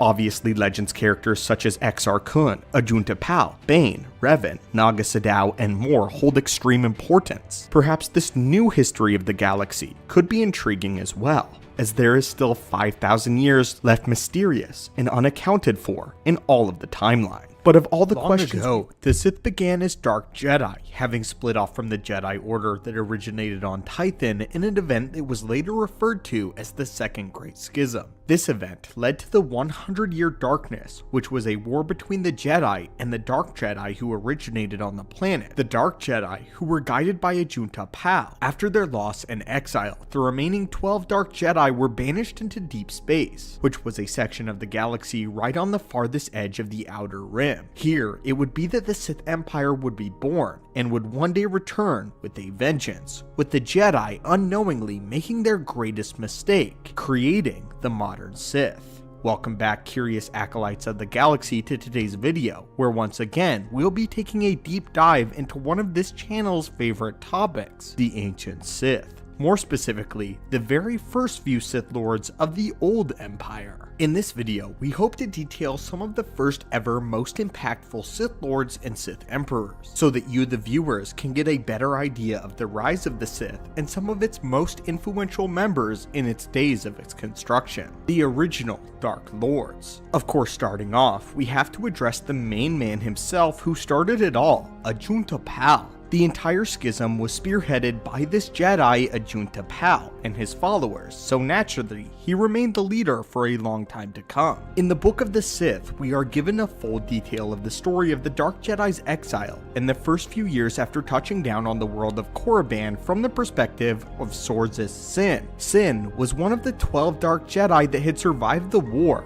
one of only 12. We don't know the names of everyone who ultimately survived, only the leaders, who were Sorzus Sin, Ajunta Pal, Remulus Drepia, Carnus Mur, and Zozan. These 5 leaders, along with the 7 other nameless followers, drifted through space for a while until Sin sensed a powerful well of darkside energy and began flying to it. Following her hunch, they touched down on the world of Corriban, where they first came into contact with the Sith purebloods. By now, it is worth mentioning that the word Sith didn't always mean someone of their order and those that followed the dark side. The Sith were a name of a red-skinned species native to Corriban, which were naturally attuned to the dark side of the Force. However, the Dark Jedi, having been trained in the ways of the Force more formally, marveled the Sith people with their powers, and instantly assumed the role as their leaders after Ajunta Pal tortured and killed the Sith's king. The Dark Jedi were thusly renamed the Gen Jedi by the Sith pure-blooded subjects. Ajunta Pal and the newly formed Gen Jedi wasted no time in establishing themselves on the world of Corriban. It took some time, but with their powers and knowledge and a little help from the dark side of the Force and its sorcery, they were able to assume the mantle of the rulers over the Sith. Despite the Sith being naturally more gifted in the dark side of the Force, the Jedi simply knew more, and knew more about its arcane history. The Gen Jedi commanded the architects to focus their resources on constructing starships rather than burial mounds, and raised the Sith armies to fight for them. Previously, the Sith Lords had kings, but now they followed gods. Ajunta Pal was impressed by the Sith's willingness to respect those in power, and knew how to exist perfectly within their hierarchy. The Gen Jedi enjoyed the luxuries that came with being able to have slaves, which they used to construct temples and grand palaces for themselves, falling into greed and hubris. In fact, in my opinion, these original Dark Lords are some of the most nefarious and evil Sith in the entirety of Star Wars lore, subjugating an entire species to their singular will. Once these starships had been completed, Dark Jedi Sin had been able to identify a small cluster of hyperspace lanes that connected them to other nearby systems. These systems that the Sith race had once occupied long ago in their history. Using their new army and resources, they conquered and plundered the nearby linked systems of Zozist, Kartelba, Releg, and Kreis. The world of Ziost in particular had been the throne world of the ancient Sith Empire since prehistory, according to Sin. So of course, the Gen Jedi ensured that a large palace would be erected there for them, and they would rule the fledgling Sith Empire from this location. By now, the Sith were revering Ajunta Pal and the Gen Jedi as demigods, and fully surrendered all of their knowledge and resources to the Dark Jedi. This led Ajunta Pal and Sin to bludgeoning the Sith tombs and finding many objects of power and knowledge that belonged to the old masters, some of the beings who had such a natural affinity with the dark side of the Force. All of their knowledge and secrets now belong to Pal and Sin, giving forms to the practices of Sith alchemy and sorcery. Dark Jedi Sin had developed a method to permit alchemical crossbreeding with the Sith species. Over time, the remaining Dark Jedi intermingled with the race of the Sith, until the Gen Jedi and the Sith were one, and indistinguishable from one another. This is truly the era when the Sith became a legacy and a religion, adopting the titles and the ranks to start a new order, an order to rival the might of the very Jedi. Ajunta Pal would be succeeded by Carnus Mur, who would take up the mantle as Dark Lord, Carnus Mur himself being a Dark Jedi that originally broke from the Order during the Second Great Schism, following Pal. Around this time, many other Sith Lords were desiring the seat of power, and thus began a power struggle between all of them for the throne. Following the passing of the great Ajunta Pal, Carnus Mur, however, had a powerful item at his command, which was the amulet he possessed. Created by the Dark Jedi Sin herself and Carnus Mur, this amulet could turn any feeble-minded person into an entity known as a Rakghoul, which in turn, Carnus Mur could command. Rakghouls were a hardy and a vicious type of mutants that barely retained any intelligence beyond animalistic obedience, something that these Dark Jedi presumably discovered and altered in the tombs of the Ancient and First Dark Lords. Ancient for the Ancient, essentially. Some of these Rakghouls could even be repurposed as weapons. When Carnus Mur found out that many alien species and Force sensitives were unaffected by his talisman, he created the Rakghoul Plague, which was a virus-like disease which could spread from a Rakghoul's bite or scratch. Those infected with the disease would later transform into Rakghouls themselves. The infection's manifestation was generally a rapid and a painful experience. The mutation manifested as the body would become twisted, skin color would drain, and the victim would attain a widened corpse-like state. Victims would also bleed from pores in the skin, from places such as the eyes. To put an end to this phenomenon, Lord Remulus Drapa created a stasis chamber. This chamber was later named an oubliette, in order to contain the power of Carnus Mur and his talisman. However, Carnus Mur was killed before he could be contained, and his talisman was lost to time. At some point, the next Dark Lord would come in the form of Lord Simus, who began the Golden Age of the Sith Empire. During this age, the Sith Empire had grown to control nearby systems ranging from 120 in number, and were blissfully living among and coexisting with the Galactic Republic, an exceptionally rare event in Star Wars lore. Though I want to make it clear the Sith Empire was not a part of the Republic. Neither side really knew or even cared about the existence of the other during this era, and the Sith Empire as a result flourished. Simus was a very powerful and knowledgeable Dark Lord, especially in the art of Sith sorcery. However, his reign was short-lived, as his throne would be challenged by none other than Marka Ragnos, a name that any of those familiar with ancient Sith lore will know very well. In their duel, Simus would be defeated when Marka Ragnos beheaded him, but curiously enough, he was preserved by a servant of his who encased his head in a crystal. Not wanting to let his master go, Simus would continue his life this way, and eventually was even made a part of Marka Ragnos' Sith Council, becoming a respected member whose opinion was highly valued. As Ragnos pitted his adversaries against each other to ensure his hold on the throne, Simus advised the Dark Lord, faithfully serving the Sith Empire above all. When Marka Ragnos died in 5000 BBY, the Golden Age of the Sith came to an abrupt halt, and its trajectory changed. Control of the Empire fell to the Sith Council as a whole, which was divided over who should succeed Marka Ragnos as the Dark Lord and the Dark Emperor. Over a century later, Simus' apprentice Naga Sadow, another name fans of the ancient Sith will know, was the one of two challengers for the mantle of the Dark Lord, as that is how long the battle for the Sith title as the Emperor lasted. It should also be noted that at this point in time, the lifespan for these Sith Lords was extraordinarily long, centuries, if not thousands of years in some cases. Naga Sadow was a powerful Sith Lord, and well learned in the methods of the dark side. The other Sith Lord who challenged him was named Ludo Kresh, a Sith Counselor who wished to keep the Empire hidden from the Galactic Republic, as it still controlled much of the galaxy that the Republic was unaware of at the time. Naga Sadow, however, had differing views and wished to expand the Empire's borders into the Republic, essentially starting war with the Jedi once again. Although the Dark Council itself was split on the matter, Simus mediated between its two sides and its clashing warlords, whilst also providing support and counsel for his longtime friend and former apprentice Naga Sadow, backing his candidacy for the Sith throne. The two Sith Lords continued to battle for the throne, and even despite Marka Ragnos' spirit itself intervening and warning the two to stay focused on the big picture, they continued to squabble until a couple of explorers from the Republic accidentally landed on their world of Corriban. The two council members were once again divided on how to respond to this after capturing the explorers, as they saw it as a potential Republic attack. With the use of some clever subterfuge, Naga Sadow was able to goad Ludo Kresh into launching a campaign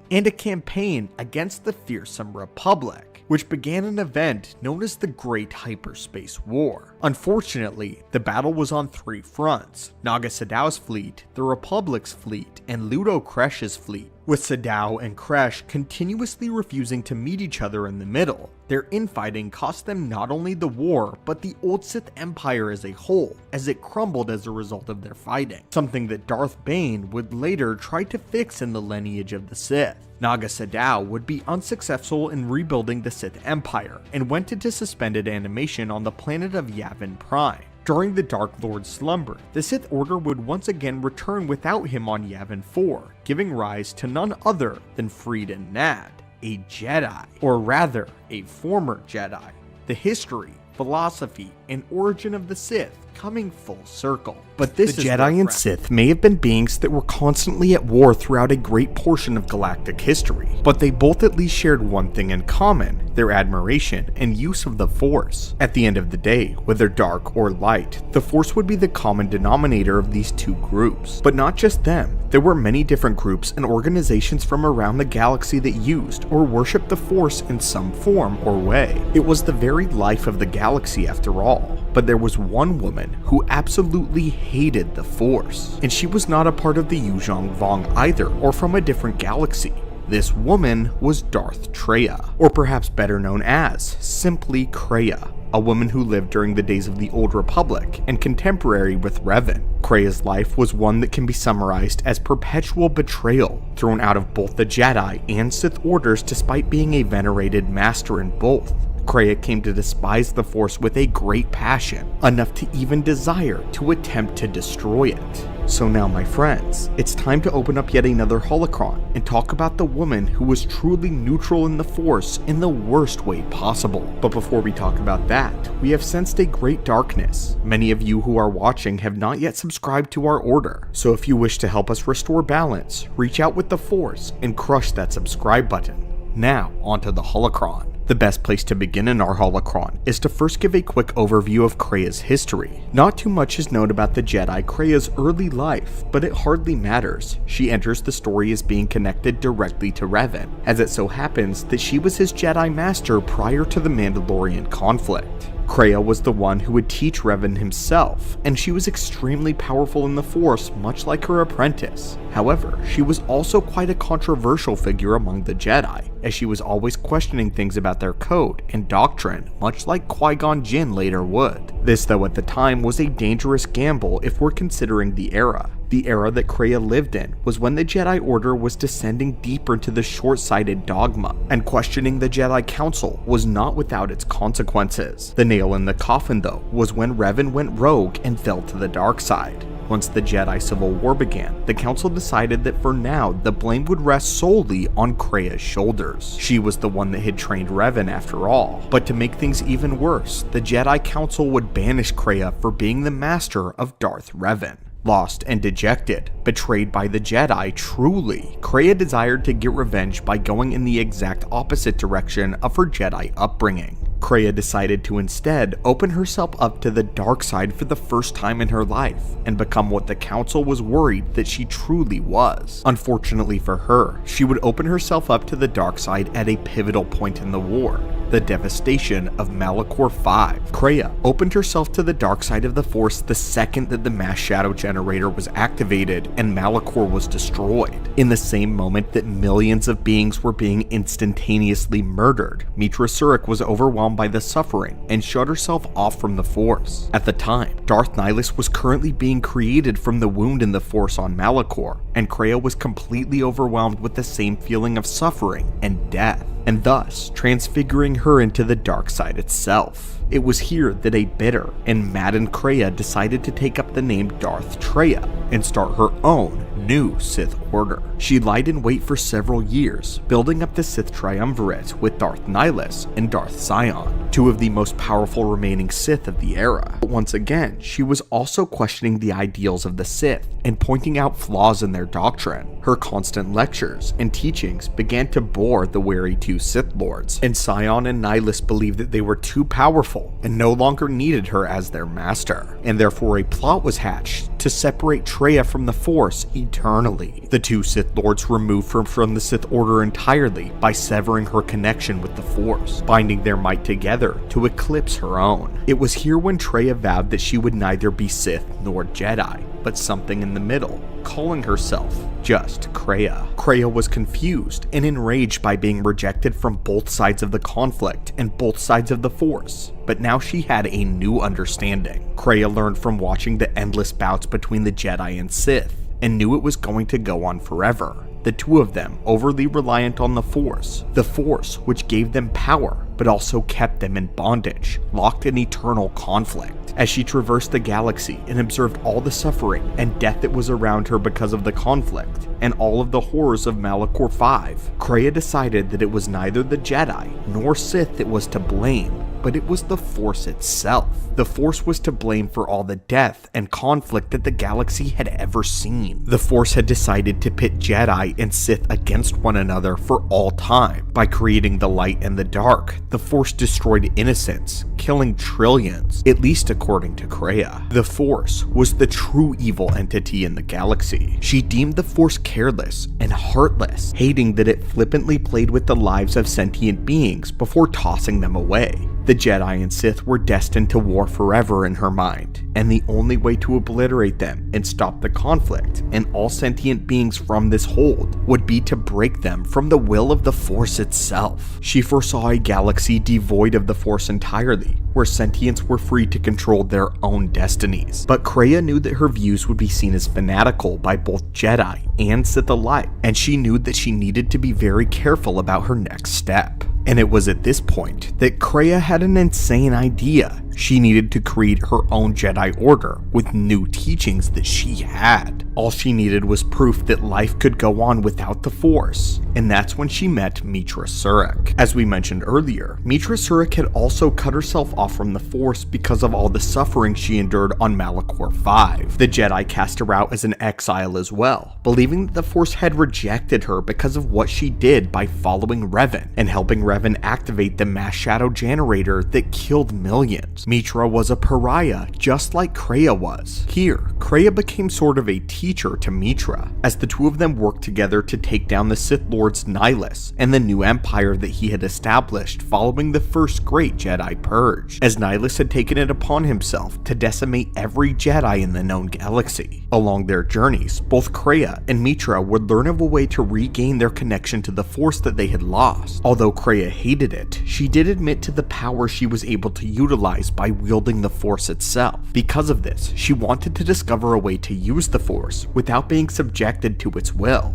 In regard to Traya using the Force, she would compare it to being like one who drinks poison in order to understand the effects of it. But even Traya would later admit that perhaps being an excuse for her to continue relying on something that she truly hated. The Force granted her power, and she knew it, but she hated it nonetheless. After Meetra though was able to put a stop to the Sith and Nihilus and Scion, she would then travel back to Malachor 5 in order to put an end to Traya. Traya, who had began to form her new Jedi Order, one that merged the teachings of the Jedi and Sith, while including the philosophies that Traya held. A terrifying order if it had come to pass. Meetra confronted her former teacher, and after a grueling battle, ended the mad woman's scheming. In the end, Traya was conflicted and confused. While Traya was extremely wise and powerful in the Force, she had a lot of misconceptions about it. Many believed that she was actually insane rather than her being onto something truly special. It can be debated all day whether her views on the will of the Force is accurate or not. However, what cannot be denied is how frequently Traya contradicts herself. She hates the Force and yet is willing to use it for its power, even admitting to this. Traya would even criticize Ajunta Pal's redemption from the dark side by Revan, believing that redemption was ultimately a betrayal of one's identity. And yet, she changed her own identity twice. She believed that peace and death was owned by anyone willing to claim it, and that they didn't need the light side of the Force in order to achieve this peace. But in the end, it is highly unlikely that Traya reached any form of peace in her own death. She had wanted to use Meetra as a way to bring death to the Force, but she never really formed a plan to do so, as it's likely that to destroy the Force itself is an impossible task, something that no one, Jedi or Sith, can do. Traya was powerful in the Force and a formidable opponent in both combat as well as strategy, but her madness was her downfall, as well as the belief that Meetra would simply go along with being used as a weapon. But of course, what do you all think about the absolutely horrific Dark Lord of the Sith that taught Darth Plagueis? Why was he possibly one of the most evil Sith Lords that had ever lived? And why was his death so terrifying and horrific that it turned out to be one of the most grotesque and unsettling moments in all of the Star Wars mythos? Lord Plagueis was one of the most prominent members of the Rule of Two, coming in behind that of course of Bane and Sidious. Plagueis. Plagueis was one of the few Sith Lords that actually got his own novel and expanded works. Plagueis would make himself quite famous, or perhaps infamous, due to his very contrarian views on the Force and the Sith Order. But more than this, Plagueis being the Sith who actually discovered how to cheat death. But every great and powerful Dark Lord starts somewhere, and where Plagueis began was with his own master, a master named Darth Tenebrous. We only ever directly encounter Plagueis' master in the very first chapter of his novel. Everything we learn about him is told in retrospect and from other sources. But like all Sith, we have found Tenebrous to be quite unique in both his approach to the dark side as well as his grand plan, which was different from Plagueis', a plan to completely decimate the Jedi. But beyond this, his fate left us absolutely speechless. So my friends, let's discuss the life and character behind Darth Plagueis the Wise, as we examine the deeds of Tenebrous the Cruel. The being that would become Darth Tenebrous originally went by the name of Rugus Gnome before he was given his Sith name by his master. We don't know much about his life prior to Sithhood, or even who trained Tenebrous other than it was a male Twi'lek of an unknown name. But what we do know is about the grand plan that Tenebrous and his master concocted together. It would be around this generation of the Rule of Two when the Sith were beginning to sense the completion of the grand plan. And in the coming generation, or perhaps even this generation, the Sith would again gain control of the galaxy. This was a very pivotal moment for the Rule of Two, as they had spent centuries gaining power, but they now had to decide how to wield that power, how to interweave all the spies and connections in the Republic in order to topple it completely. Something that later Plagueis and his master would find in common was that they both had an aptitude for science. At this point in history, the Sith had comfortably began integrating their normal daily lives into their pursuit of the dark side and its knowledge. This was yet another way how the Sith had evolved past the Jedi. No more were they religious zealots trying to fight a war of strength of numbers or combat ability alone. Rather, Tenebrous' generation of Sith had embraced the fact that while they were indeed still Sith, they had become very powerful members of society as well. In the future, Sidious would use the dark side in tandem with his political stance to topple the Jedi for good. And as a banker, Plagueis would start financing certain political bills in the Trade Federation. This ultimately would result in a spark that would conclude in the Clone Wars. But with Tenebrous and his master, they believed that somewhere within their grand laboratories was the key to the Jedi's undoing. Tenebrous' plan was to concoct a virus that they could unleash on the Jedi Order. The idea behind the virus was that it would infect the Order and cause a pandemic only among Force sensitives, with the result either concluding in death or the pathogen severing the Jedi from the Force. To me, this seems like a drastic and a terrifying prospect.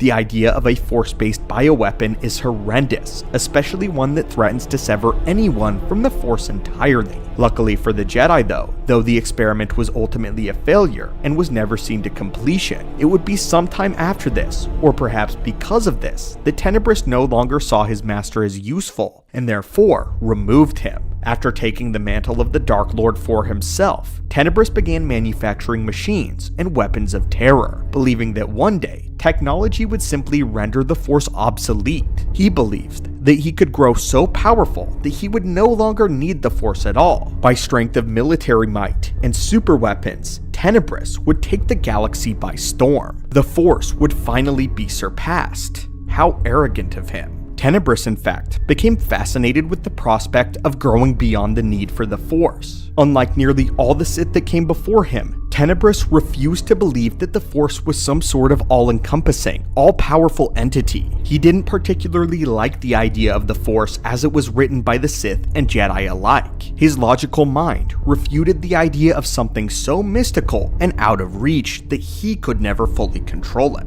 As time went on, Tenebrous decided to use the Force as a useful energy source to be used to fuel his experiments, an ideology that we have seen passed down to Darth Plagueis, the two of them being some of the most arrogant Sith in the entire timeline. Reading the passages in Plagueis' chapter in the Book of the Sith will explain how he truly viewed the Force, which we can apply to Tenebrous and how he viewed it as well. They didn't truly believe in the will or the mysticism of the Force at all, with Plagueis not believing in Sith spirits. Because of this, they did grow powerful, but this arrogance ultimately stopped them short of what they truly could have become. I believe that the dark side decided to keep certain secrets from Tenebrous and Plagueis because they did not respect it entirely, unlike Sidious, who would come later, who gave massive respect to the dark arts. When Plagueis visited Corriban, all of the Sith spirits refused to commune with him because they believed he was a heretic, unworthy of even their presence. A surprising revelation that had it not been Sidious to get the Sith back on track, the Sith very much were falling away from who they were meant to be. But back to Tenebrous and his personal life. Darth Tenebrous would continue his persona as Rugus Gnome and be a lead engineer designer of some of the best and most luxurious starships that the galaxy had ever seen. This made him extremely wealthy and put him in the place to become great friends with the head of the intergalactic banking clan, an individual by the name of Kar Damask. Tenebrous sensed that Kar had a good amount of force potential and midichlorians within him, but just falling short of what Tenebrous was looking for. Tenebrous, though, also knew of another Moon, a female, who too was reasonably gifted in the aptitude of the Force. Desiring for the two of them to create a powerful Force-sensitive offspring, Tenebrous manipulated the Moons into having an affair, which resulted in the spawning of one Higo Damask. Later on in the young boy's childhood, Tenebrous convinced Kar to let him take the boy on as a protege, but in truth, this was the training of what would one day result in Darth Plagueis. At first, Tenebrous trained Plagueis quite classically, to the point where his aptitude with the Force, as well as his skill with the lightsaber, was quite impressive, and beyond any Jedi Knight of the time. Although both master and apprentice regarded the lightsaber as more of a homage to a bygone era, and became skilled with it more so out of tradition than anything else. Although Plagueis would remember that Tenebrous would enjoy a good sparring match, and that the two would spar often, if nothing more for entertainment for the Dark Lord. Through these sessions, Plagueis grew to understand that he was a generational talent with the blade, and that at a very young age was encroaching upon his master in skill with the lightsaber. But as always, this meant nothing to Tenebrous. It was the intellectual pursuits of the dark side that he cared about, and this too grew to be Plagueis' obsession. By now, the race to immortality among the Sith had become more emphasized, with them sensing the unfolding of a grand plan. Any one of them could be the final Sith Emperor to rule eternally. Although their plans had been delayed for centuries, a ray of light had presented itself to them. One dark night, Tenebrous had a vision that the chosen one of the Jedi prophecy would soon make himself known to the galaxy. Terrified that this chosen one would hunt him down, seek him out throughout the stars, and destroy him in a desperate grab for life itself, Tenebrous came up with a plan. His first step was an issue with Plagueis. He knew that his apprentice was growing in power, and needed to seek out another apprentice that would be more subservient to his will. He appreciated Plagueis to be sure, but he needed an apprentice that was perhaps less ambitious, and willing to serve as his right-hand man rather than succeeding him as the Sith Emperor. Tenebrous then began the training of another young Byss,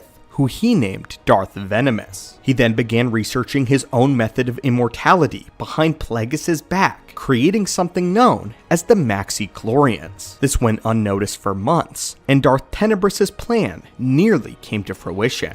But Plagueis would turn on him in a moment that he least expected. On a trip to the planet Baldemnik, Tenebrous and Plagueis went inside the mines to search for some Cortosis ore. Along the way though, one of the mining droids had suddenly exploded, having been sabotaged by an unknown assailant. Tenebrous managed to contain the explosion with the Force, but while he was focusing, Plagueis caused the ceiling above him to collapse, crushing Tenebrous under large stones. As he lay dying, he was hit with a revelation that would be followed by pure rage. It was Plagueis that had betrayed him. At the very beginning, he was proud, even impressed with his apprentice's cunning, but his pride quickly turned to an utter loathing. The rubble had destroyed the very ship that the two Sith Lords had arrived on, leaving Plagueis stranded on a world that required him to wear an envirosuit, a world where he could very likely be killed. Plagueis had risked the entire future of the Sith just to kill Tenebrous. Tenebrous would meet his physical end as Plagueis approached him, and then snapped his neck, displeased with his master's sour reception. This would have been the end for Tenebrous had he not completed his experiment. His own pseudo-version of essence transfer had been enacted, and using his knowledge of the failed virus, Tenebrous created a new virus that contained the maxichlorians. The best way to describe what a maxichlorian is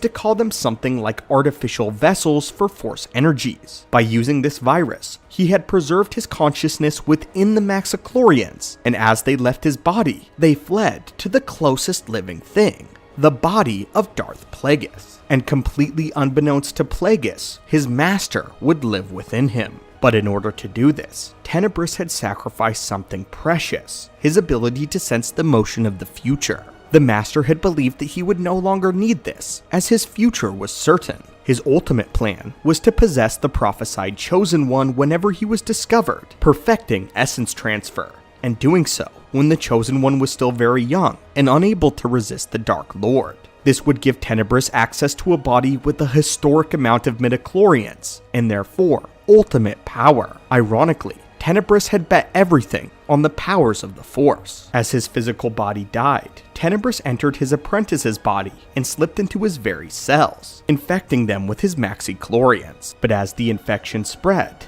Tenebrous again gained access to Plagueis' powers of foresight, and in this single moment, he discovered and felt Plagueis' own death at the hands of his apprentice, who Tenebrous could only see as a smear of darkness. The vision horrified him, and now knowing that Plagueis would die soon, leaving Tenebrous unable to fulfill his ultimate goal, he began to panic. Tenebrous decided to escape Plagueis' body to think about a way out, to discover a new path. But as he exited, he discovered his own mummified remains. Time had passed, possibly decades, centuries even, but Tenebrous had been unaware of it all. He then wondered if his foresight, instead of being eliminated, had been twisted in upon itself, forcing him to endlessly relive his own death. It was all a cruel joke. Tenebrous had finally acquired immortality, but not as he had wanted. Now trapped in an endless loop of death, Tenebrous' consciousness still lives on in this hell, a hell of his own creation,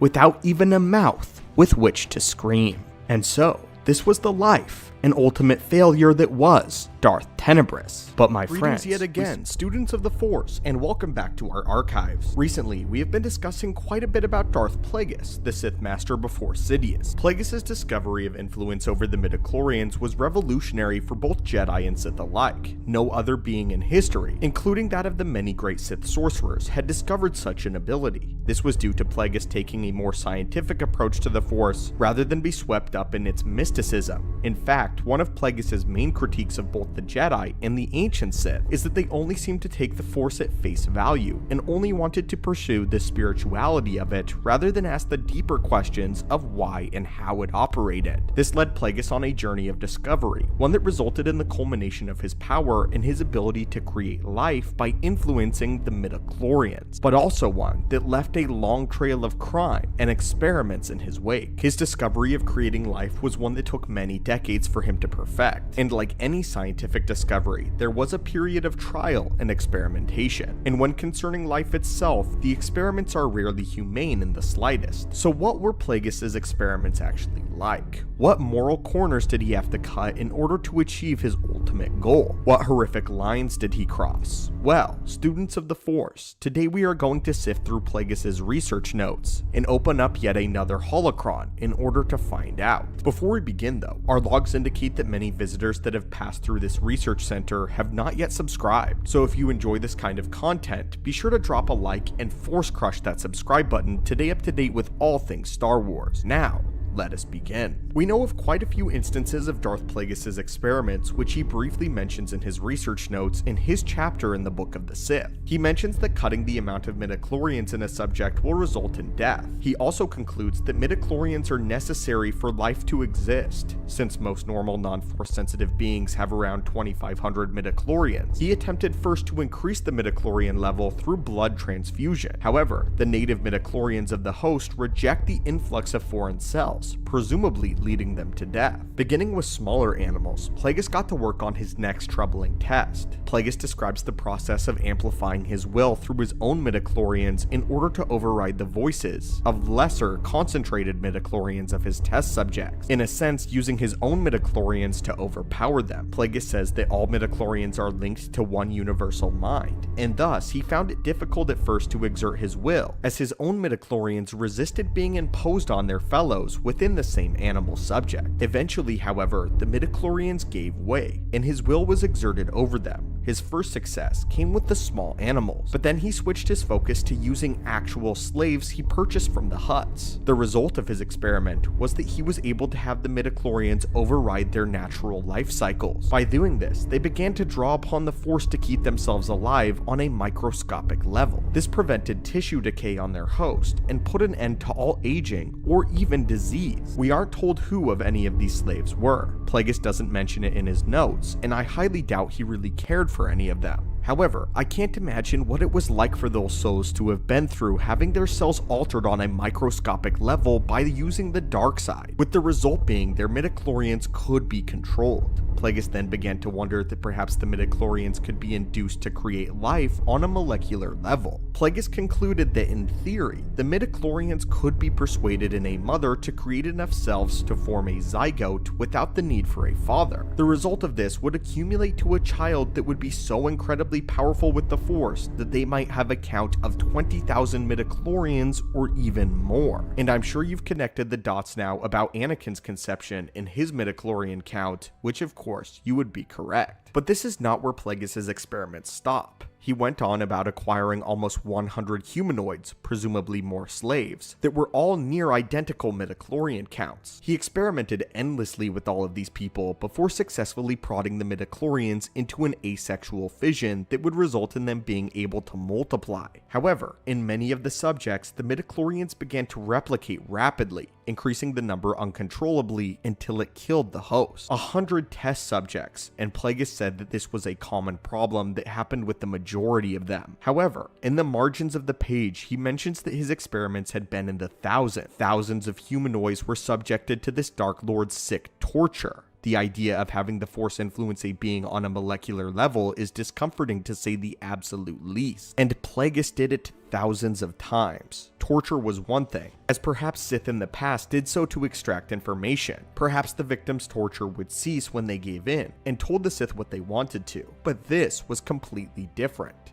This was evil. It wasn't torture, it was experimentation. The subjects could not give Plagueis any information to end their suffering because there was no information to begin with. However, one of the most horrific tests comes from what Plagueis did with his own rival in Darth Venomous. For context, Darth Venomous was a secret Sith apprentice of Plagueis' master, Darth Tenebrous. Tenebrous had trained Venomous as a potential replacement for Plagueis should he ever fail. After Tenebrous' death, Venomous sought out his rival apprentice, and the two had a brief but ferocious duel for the title of Darth, and the one true Dark Lord. Plagueis won, of course, and had Venomous on his knees with both their lightsabers across his throat. Venomous begged for life, offering to be Plagueis' apprentice. At this time, Plagueis hadn't yet found Palpatine, but the Dark Lord simply laughed at the Bith rival and said that he would always have to watch his back with Venomous around. Instead, he decided to make him a test subject. Not even respecting Venomous enough with a lightsaber wound, Plagueis instead snapped off a poisonous plant from a nearby tree and commanded the Bith to consume it. Upon doing so, Venomous went into a catatonic state. Plagueis kept him preserved for months in a Bacta tank. It was during this time that Plagueis would perfect his craft, with Venomous teetering between life and death. At this point, Plagueis decided to exert his will over the Bith's midichlorians and practice keeping him alive. Soon though, he let the Bith die.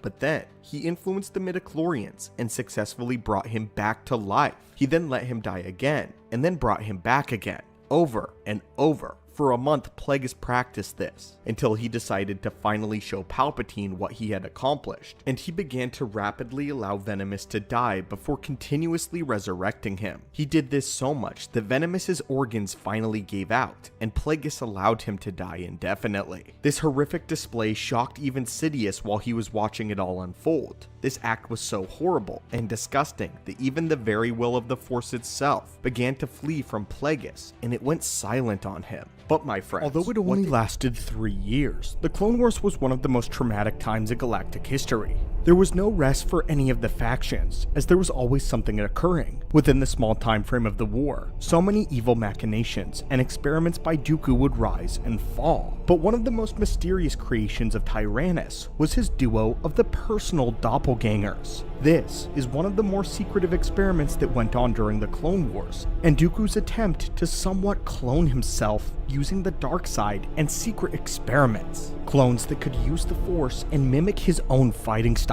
Both of these body doubles would be defeated by Anakin Skywalker very early in the war, and you might notice that we said something like clones, as we're not just referring to them as clones outright. That's because there's a lot more to these doppelgangers than meets the eye, and our sources suggest that they weren't clones at all, but something far stranger. So today, let's open a holocron and dive into the mystery of the double Dookus. Our source today comes from Legends Star Wars The New Droid Army, which takes place very shortly after the Battle of Geonosis. A Padawan Skywalker is called by the Jedi Council to investigate the disappearance of one of their Republic informants, one who alerted them to a dangerous new type of battle droid being developed by the Separatist movement. In partnership with the Techno Union, the Separatists had been developing prototypes of a CB-3 Cortosis battle droid, and as the name suggested, the droid was essentially the make of a B-2 super battle droid, but with the shell of Cortosis instead of regular alloy. For those who do not know, Cortosis is a lightsaber-resistant metal. Any lightsaber blades that make contact with Cortosis will not only be repelled, but short out for a short period of time. Obviously, this makes them a complete anti-Jedi droid, as they wouldn't be able to defend themselves against such battle droids at all. Anakin finds all of this out during his investigation, as Skywalker is led towards the planet of Metolern, where the Techno Union factory is developing these anti-Jedi droids. Yoda and Mace Windu urge Skywalker to immediately infiltrate the factory and destroy it from within, not wanting to let these CB-3 droids ever hit the battlefield. During his journey, Dooku throws several of his dark acolytes at Anakin, but Anakin destroys them all. In the end, there was only one person left to stand between Skywalker and the destruction of the droid factory. This is where the first doppelganger of Dooku comes in. Anakin believes the entire time that it was the true Dooku that he was fighting, but in fact, it was simply a body double. This doppelganger was more or less used as a bodyguard for Wat Tambor, and was ordered to protect the CB-3 factory. It proved to be a worthy opponent for Skywalker though, as it could mimic Dooku's Makashi style, and could even use Sith lightning. However, it was clearly not the real Dooku, and the doppelganger was, in actuality, only about half the strength of the original. Still impressive though. But what Anakin noted is that the doppelganger had no deeper understanding of the dark side, and was defenseless against Anakin's rage-filled power strikes for Dooku taking his arm. It would be destroyed by Anakin, and would vanish upon its death. Sometime later, Skywalker would discover another one of these doppelgangers on Dooku's homeworld of Sereno, and destroyed that one as well. In functionality, it didn't seem as though the doppelgangers were really meant for full-on battle with the Jedi, as a Padawan Anakin took out both of them with relative ease. It seems that they were supposed to more function like puppet figureheads, or placeholders for the real Dooku. Tyrannus had Sith business to attend to, interplanetary diplomacy, and the entire Separatist army to command. With all of that, he was always training new darkside acolytes, searching for artifacts, and creating more plans against the Jedi war effort. He can't always be around to govern the people of Sereno, or to oversee the production of a mysterious battle droid, so needing to be in multiple places at once, the natural course of action was to get a few bodies cloned. As we've seen in the galaxy, decoys were a commonality among royalty and the elite, and this was to protect them against assassination. But with Dooku, his decoys would need to not only be force sensitive, but competent enough with a lightsaber to mimic his own strength. So what exactly were these mysterious doppelganger clones? Why were they so successful, since cloning a force sensitive is notoriously difficult? The actual truth about this though, is that no one really ever found out. All we have are mere suggestions. The big thing that's tripping everyone up is that they weren't exactly clones. Both the developers of this game and the Star Wars fact files indicate that it's uncertain and highly improbable that a cloning process was used to create the doppelgangers. Not only is it out of Dooku's own character to allow himself to be cloned, but the doppelgangers don't exhibit clone traits. They don't seem to really have a mind of their own, despite operating independently from Dooku. Shockingly, the clones aren't even aware that they are doubles, or even have any sentience to speak of. Each of them talk and act as if they are the real Darth Tyrannus, all of his arrogance and grandiosity. We searched the pages of legends and both canon lore, and we have come to the conclusion exactly what these doppelgangers are. We believe that these were Force-sensitive changelings, but the problem again lies in the fact that they are able to mimic Dooku's personality, even down to the last detail, even at the moment of their death.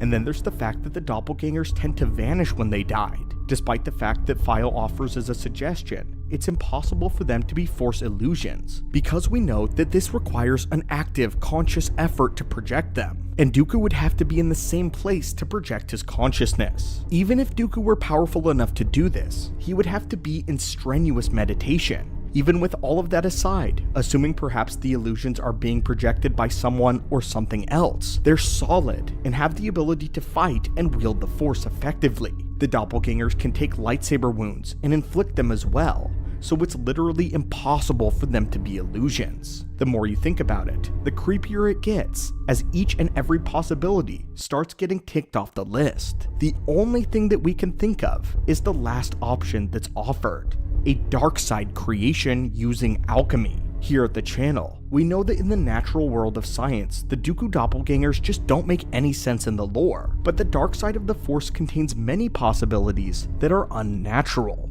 Only a ritual by Darth Sidious using the help of the Count, and probably a bunch of Sith alchemy, would produce creatures so strange as these doppelgangers. They have no sentience because they are literally meant to embody Dooku. They are subservient to him and have no ability to actually fight against him. They are only half of who he truly is. Each of them are puppets of Dooku's will, even extensions of his consciousness. Sidious was known to have researched the pages of Darth Plagueis' notes and had many dark side scientists on standby, creating hideous mutants using alchemy. We believe that these doppelgangers were another horrendous thing to come out of Palpatine's laboratories thanks to Plagueis. Whether from a cauldron or a test tube, it's now undoubtedly clear that Sith magic was involved in the creation of these Dooku doubles. This would explain their ability to use the Force and why they disappeared when they die. But of course, the price of that is that they are fragile. One can't simply make an army of these things because they're too weak to last long term. From what we can tell, this project didn't seem like something Dooku was even trying to keep around long term, but was just a temporary convenience to start the war off.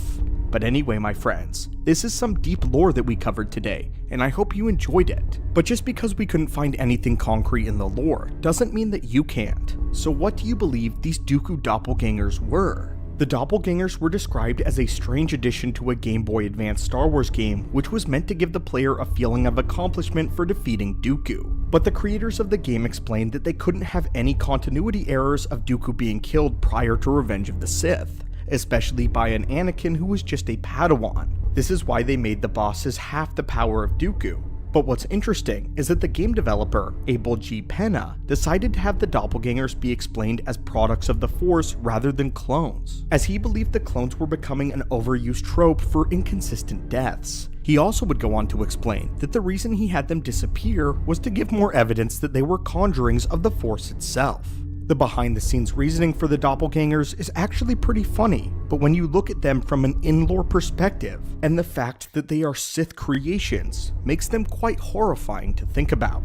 But as always, acolytes, curious acolytes of the Force, and welcome back to the archives. As Emperor and Dark Lord, Darth Sidious was known for keeping many secrets. These secrets were usually places, objects, or projects that would help him attain total galactic, and perhaps soon, universal control. The Emperor's hidden life and what he spent his time on in projects have many stories both in legends as well as in canon, as often our heroes or Lord Vader end up discovering increasingly terrifying truths about what the Empire really has been up to. Among these secrets are often entire worlds such as Wayland, which housed a great vault of Palpatine's most important treasures. But there was one planet in Legends that truly was the most valuable world in all of Sidious's collection. This was known as the world of Byss. Explored mostly in the Dark Empire comic series, Byss was the world that Palpatine truly held his contingency plan for. We have come to find out that almost every plan that Sidious had to follow up his grand plan began on Byss, and it was this one planet where Sidious truly pulled off some of the most depraved acts of the dark side within his life. So what was the world of Byss, and how did it play such a huge role in Sidious's endgame? Well, it's time to open another holocron and find out. Ironically, despite this being the site of great evil, Byss was actually one of the best worlds to live in all of the lore. It was an absolute paradise. Temperature, weather, beautiful oceans and rivers, stunning natural landmarks, and rarely any kind of natural disaster or even storms. To top it all off, one needn't worry about mining operations, as there were no precious stones or heavy metals on Byss. Neither were there hardly any wildlife. Any beasts on the planet were either docile or nocturnal, and on the planet there was no intelligent species or any threat. Byss resided in the Deep Core sector, which, if you know, is a place in the galaxy that is extremely challenging to get to. Due to the tight cluster of stars that surround the Deep Core, as well as the constantly fluctuating hyperlanes, there is no safe or reliable way to navigate oneself into the Deep Core. However, Palpatine would actually set up an artificial hyperlane that was held together using machines. This was called the Byss Run, and it was the only safe way to the planet. It was also heavily guarded by the Empire. In fact, the entire world of Byss was heavily guarded. The Empire ensured that this place could only be accessed by those whom the Emperor gave direct clearance. As a result, Byss had a planetary shield and an entire Imperial fleet patrolling the star system that it resided in, as well as a blockade of Star Destroyers forming a ring around the world. All other known hyperlanes to the Deep Core were blocked off by the Imperial Hyperspace Security Net, a system of gravity well projectors designed to monitor and control traffic in and out of the Deep Core. Byss became a fortress world whenever Palpatine finally planted himself there, which meant extremely tight security for the capital city. Stormtroopers stationed on every corner, all landing pads were guarded by TIE fighters, as well as hunter-killer drones patrolling the sky. This was a fortified world, guarded to the teeth, and for very good reason. Despite this place being a tropical paradise, it was actually completely consumed with the dark side of the Force. Byss was already a Force-rich world, and was one of the worlds under the control of the ancient Rakatan Empire back in the old days of the Star Wars lore. But this place was so powerful in the Force because of all the natural and pure life that grew there. Any Force sensitive who landed on the planet would feel sharply invigorated, almost intoxicated. It was for this reason that Palpatine decided to take the planet for his own and corrupt it with dark side energies. Tainting this specific world with the dark side actually made the planet with one of, if not the strongest nexuses in dark side energy, a tropical getaway where the Sith could study the methods of the dark side in peace. In the era of the Empire, many believed that Sidious's residence was on Coruscant, when in actuality it was on Byss. Even though Byss was basically Palpatine's vacation spot, Vader actually did have access to the world. We know this because a group of 5 Padawans that had been captured during Order 66 were brought to Byss and imprisoned there. When Lord Vader arrived, he killed all but one of them in a room. The final one he took, tortured, and trained to become a High Inquisitor for his empire. But this wasn't the only thing that Sidious did here.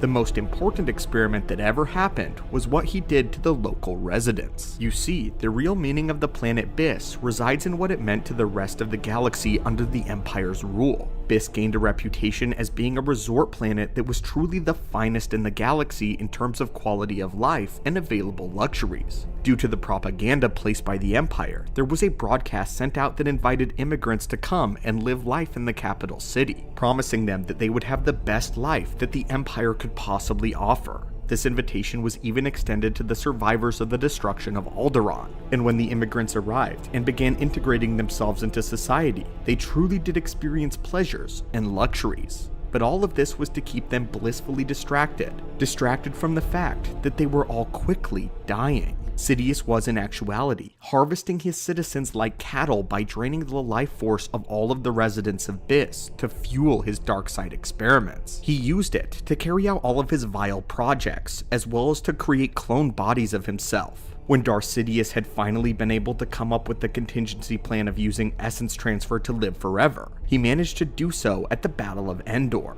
moving his spirit from his dead form from the Death Star to the cloned body on Byss. And it was there that he would finally begin plotting his revenge and his return to power. Byss became the capital world of the new galactic empire when Palpatine returned in Legends, and here he had began to map out his plan for universal domination using all of his new superweapons. That too was another thing that Sidious did on Byss, the construction of several new superweapons. During his lifetime, he managed to construct numerous new ones which included the World Devastators and the Galaxy Gun. The World Devastators might be some of the most despicable superweapons in all of the lore, as they were all giant vessels that operated much in the same way that the Starforge did. Only instead of using the energy from a star, it mined entire worlds. Like a parasite, a World Devastator would land and attach itself to a planet before using its tractor beam to literally rip the world asunder, doing so in order to harvest all of its natural resources. The deconstruction of the planet and its resources would then be used to both fuel the Devastator and for its massive internal factories, which could quickly grind out starships, starfighters, and droids, all of which would then be sent into battle straight from the assembly line. These factories could create anything from a starfighter or a speeder to a medium-sized cruiser given enough resources. The Galaxy Gun, on the other hand, was far worse. When Sidious came back from the dead, he had learned his lesson from the 2 Death Stars. The problem with the Death Stars was that they were too close to their target, which allowed the rebels to get up inside of them twice and blow them up the exact same way. Sidious now constructed his new technological terror, which removed the entire weakness of the former battle stations. The Galaxy Gun was a massive supergun that orbited above the world of Byss. This gun was capable of firing missile-like projectiles through hyperspace, each with their own planet-destroying capabilities. These missiles would travel through some of the fastest hyperspace lanes that the galaxy had ever seen, and they could target any planet in the galaxy from Byss, completely safe. Luckily for us in the end, both Byss and the Galaxy Gun were destroyed by none other than our favorite astromech droid R2-D2. R2 would set the Galaxy Gun to aim directly for Byss and caused it to fire, destroying the new capital world of the Empire, along with all of its residents, all of Sidious's world-dominating plans, and all of his dark side experimentation. But anyway, my friends, This was curious acolytes of the galaxy, and welcome back to the archives. We've been expecting you. I don't believe it is an exaggeration at all to say that the Sith as their order as a whole have been the galaxy's greatest plague since their inception. In the year 6900 BBY, the 100-year darkness would come to a close, as the Dark Jedi led by a Junta Pao would be squashed, and only a handful of them would be left alive. The Jedi made possibly the greatest mistake their order had ever made by not simply killing these Dark Jedi prisoners, and instead opting to banish them to the unknown regions. Upon these Dark Jedi finding the world of Corriban, the rest is history, and they gave rise to the most infamous group of people in all of galactic history. The dark side was with them, and even though the Sith lost war after war repeatedly, they would continuously find ways to rise up once again to challenge the Jedi, and whatever form of the Republic was still standing. This finally changed as Darth Bane would pull a move that would ultimately save the Sith from utter destruction, by ironically destroying the Sith themselves and implementing the Sith rule of 2. From this brilliant scheme, the legacy of the Sith lived on, and their revenge was fulfilled by the Dark Lord Sidious, who instated the First Galactic Empire totally ruled by the Sith. That too, though, would eventually fail, as the Jedi rose up from the brink of destruction. In Legends, the Sith would live on, as the lost tribe of the Sith came from the shadows, and then there was of course Darth Krayt, and the Sith rule of 1. The story of the Sith Order is one that many already know, but what exactly happened to the Sith Order after this, and after the deaths of Vader and Sidious? We know that Darth Krayt was eventually killed, so how did the Sith Order die out in the end? What became of them in the distant future? And what was the final end of the Sith? In this holocron, my dear friends and acolytes, we are going to uncover the truth of what actually happened to the Sith Order, and how they sadly had an anticlimactic fall into total extinction. This extinction ultimately can be traced back to the shoulders of one man, Darth Krayt. Possibly one of the most powerful Sith Lords in history, Darth Krayt was surely the future of the Sith after the fall of Sidious. The previous Emperor might have been the culmination of the Sith knowledge, but Krayt really had it in the power department and completely did away with the rule of two, with Krayt stating that he believed that it was this principle that cost Sidious his utter victory. In Krayt's mind, Bane had made a mistake with the rule of two. It might have been useful for the time being, but Sidious himself should have done away with it once the Galactic Empire was instated. According to Krayt and his followers, had Sidious gathered an army of Sith, his death at the hands of his apprentice on the Death Star either would have never happened in the first place, or would have had little consequence. In the words of Darth Warlock, one of the disciples of Krayt, wisely, Darth Krayt has undone the mistakes of Bane. Therefore, no rule of two limits the one Sith today. It was Krayt who instated the rule of one, a system that meant to ensure the total dominance of the Sith, but ironically, the very thing that destroyed them in the end. So how did the Sith rule of one actually work? And was Darth Krayt correct? Spoiler alert, he was not. The whole point of the One Sith hinged on the ideology wherein there was a single Dark Lord of the Sith who led many lesser Sith, along with other minions and acolytes. The One represented the Sith Order itself, a unified and cohesive group of Sith who restrained themselves from infighting and were fanatically obedient to the One, in this case that being Darth Krayt. We know that this sounds very similar to how the flawed Sith Lords of the ancient times maneuvered. However, Krayt had fixed their mistake. He eliminated the need for infighting by ensuring that every one of them were zealously, yet even religiously loyal to him. This would keep anyone from attempting to rise up and take his place. The practice of one apprentice per master was retained. However, there were many masters. Also retained was the practice of slaying a master once an apprentice's training was complete. However, this was not done to continue the rule of the strong, but rather to show one's faith and devotion to Krayt and the Sith cause. To put it simply, the rule of one took the strengths from all the previous Sith rules, the strength and numbers from the ancient days, the backstabbing strength of the rule of two, and Krayt attempted to embody a ruler that his followers would have total loyalty to, similar to the likes of the ancients such as Marka Ragnos. On paper, this was a brilliant plan, and for a while, it worked. Except, there was one fatal flaw, and that flaw existed in Krayt himself. Cade Skywalker knew this secret. By placing himself as the glue to bind together all of the Sith, the One, Krayt had inadvertently made himself their greatest strength and yet their greatest weakness. This wasn't seen by the Jedi either, but also by the spirits and holocron guardians of the ancient Sith. Obviously, Darth Bane thought that they were heretics, but even Darth Nihilus and Darth Endedu thought that the Sith One were fools, pointing out that their lack of line of succession would cause the One Sith to collapse if Darth Krayt were ever to be killed. While on paper the rule of one Sith worked, if Darth Krayt were to die, it would all die. Krayt was far too trusting in his abilities to stay alive, which was why he was searching for the secret to essence transfer. But the ancient Sith Lords that had this knowledge refused to give it to him. Instead, they went as far as to call him and his whole order pretenders. The mistake that the One Sith made was acting like the rule of two was ineffectual and flawed, when it was the very thing that ensured the survival of the Sith as long as it had been. The rule of two saved the Sith, and these new Sith did not appreciate it or take aspects from it to implement into their rule of one.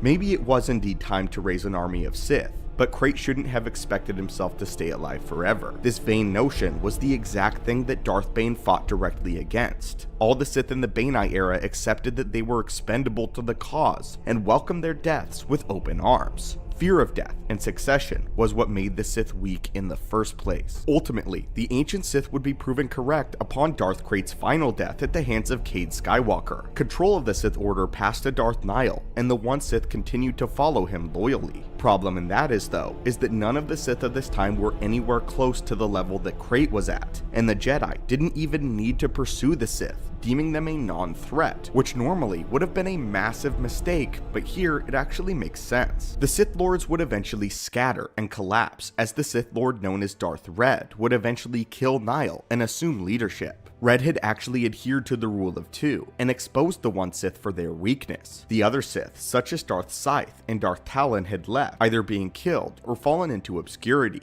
Unfortunately for the Sith Order itself, Darth Red had failed to acquire an apprentice before he was killed by a Nia Solo, securing yet another assumed extinction of the Sith Order. So yes, Darth Talon, Scythe, and some of the others did survive, or so we believe. There doesn't exist any information on what happened to them after this point in time, but one may reasonably assume that one of them, likely Darth Talon, would attempt to revive the Sith Order yet again. The only problem is, they were all fanatically devoted to Darth Krayt, and without his strength and brilliant leadership, the Sith were more or less at a loss for what to do next. People want to blame Darth Red for his erroneous decision and failure to make the rule of two work again, but the ultimate death of the Sith Order doesn't sit squarely on his shoulders. I believe it is Darth Krayt, ironically the last great Sith Lord, that all of the fault can be levied at his feet, with the ancient Sith telling him as much. Krayt was indeed extremely powerful and an intelligent Dark Lord, and he came very close to winning the entire galaxy back for the Sith. His wisdom, though, is where he failed. Krayt was far too bold in assuming that he would live forever, and should have known that even the best Sith Lords have always been conquered some way or another.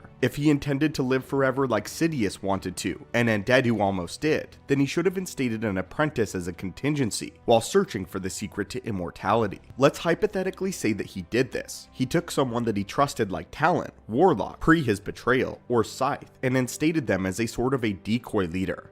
Someone he could basically control like a puppet while he operated from the shadows. Krayt would keep his identity a secret, and operate the Sith through proxies and puppet minions. All the while, he would continue searching for the secret to immortality, or essence transfer. By the time he found it, he would emerge from the shadows and take his place, mirroring the same process by which Darth Vitiate had risen to power. In this way, Krayt would be able to accomplish what Vitiate did without being impeded by the entire Jedi and Sith orders like Vitiate was in his day, which was Vitiate's fatal flaw. By doing this, temporarily staying out of the limelight, he could accomplish his plan of setting up the rule of one and keeping himself living forever, while always having another clone body or host vessel in his back pocket. Krayt had died once, having been killed by Darth Warlock, but he survived by sheer use of his powers. It would be at that moment that he should have found the secret to dark transfer and set up another body in case that this ever happened again. That way, Krayt would not have had to heal his broken body again and again, and could have perhaps lived forever as the rule of one,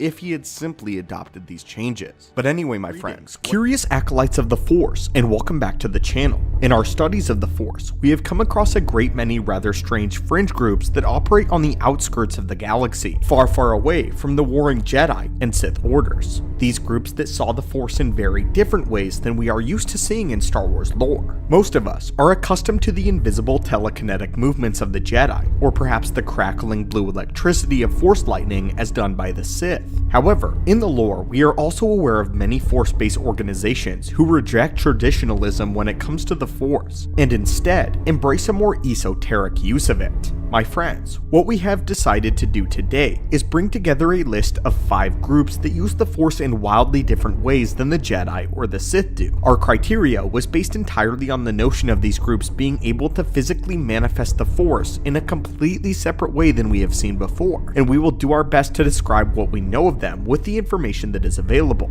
Before we do this though, our sages have sensed that many of you watchers actually aren't subscribed yet, so if you enjoy getting to know the strange and weird sides of the galaxy and the Force like we do, be sure to hit that button. It is your destiny. Now, let's get into what we wanted to explore today, the individuals in the galaxy that wield the Force, or the Orders, in the strangest ways. We wanted to start off with something that many of us are more familiar with before we jump into the obscure, which is of course the Night Sisters of Dathomir. This coven of witches was the first time on screen that we actually saw the Force being utilized in a wildly different fashion than the way the Jedi or the Sith use it. Spine-chilling rituals with the power to completely warp and mutate living creatures, and incantations that summon green energy, which they seem to be able to form into anything, be it weapons or anything else. The Night Sisters are definitely something peculiar. They were so powerful and knowledgeable of the dark side, in fact, that Darth Sidious even considered them to be a threat and was terrified of Mother Talzin, a subject that we have talked about on the channel on more than one occasion. The magic as used by the Night Sisters is described to us in Mother Talzin's book called Wild Power. Apparently, there is some kind of Force nexus that runs like a river within the very veins of the planet of Dathomir. Talzin instructs her sisters to call upon this power by tapping into the natural side of the planet, and by calling on the power of the supposed spirits, they are able to grow incredibly powerful. Currently, there is no evidence that we have found to support the claim that there are actually spirits in Star Wars that can supply powers like the Dathomirians claim. But to be fair, we also haven't found any evidence on the contrary either, so it's somewhat vague if this aspect of the power is true or not. However, we do know of another fringe group that claims to use spiritual power as well, which we'll see in just a moment. What we also know is that the Night Sisters worship the Wing Goddess as well as the Fang God, which of course are the bestial forms of the son and daughter of Mortis. So this aspect of their religion is based in truth.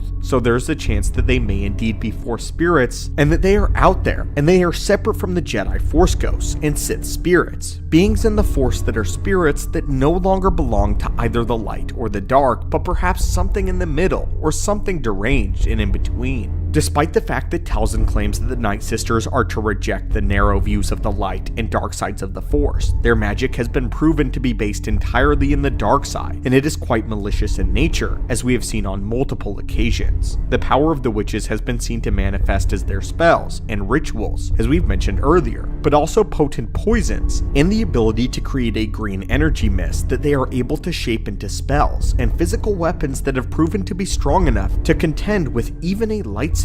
The next on this list is one that we have made a video on before, but we didn't want to leave out, that being the Sorcerers of Rand, also known as the Randites. This group of people don't actually believe in the Force at all, and rather worship something that they simply call the Dark, which is assumed to be the manifestations of all of death and destruction in the galaxy. The Sorcerers of Rand have a very nihilistic view of the galaxy, so much so that their entire religion is based on the motivation to bring about the galaxy's ultimate destruction. According to Mother Talzin, it's been said that the Sorcerers of Rand have the ability to unleash dark blasts that can utterly disintegrate any objects or creatures left in its line of fire. That's some serious power that neither belongs to the Jedi or Sith. With that said, we've seen similar spells with Sith sorcery, such as the technique of Force Blast or also Orbs of Destruction. However, Force Blasts are usually much more potent versions of Force Pushes, and it takes a lot of power to just destroy something outright with the Force. So if Randites are being taught to just disintegrate things and living beings such as a baseline power, I would consider them to be an extremely serious threat, and those that do not align to the Jedi or the Sith. Luckily, they're based mostly in the unknown regions of space, and their ranks are much too small to pose any real threat, although it did seem that even Mother Talzin was somewhat wary of them.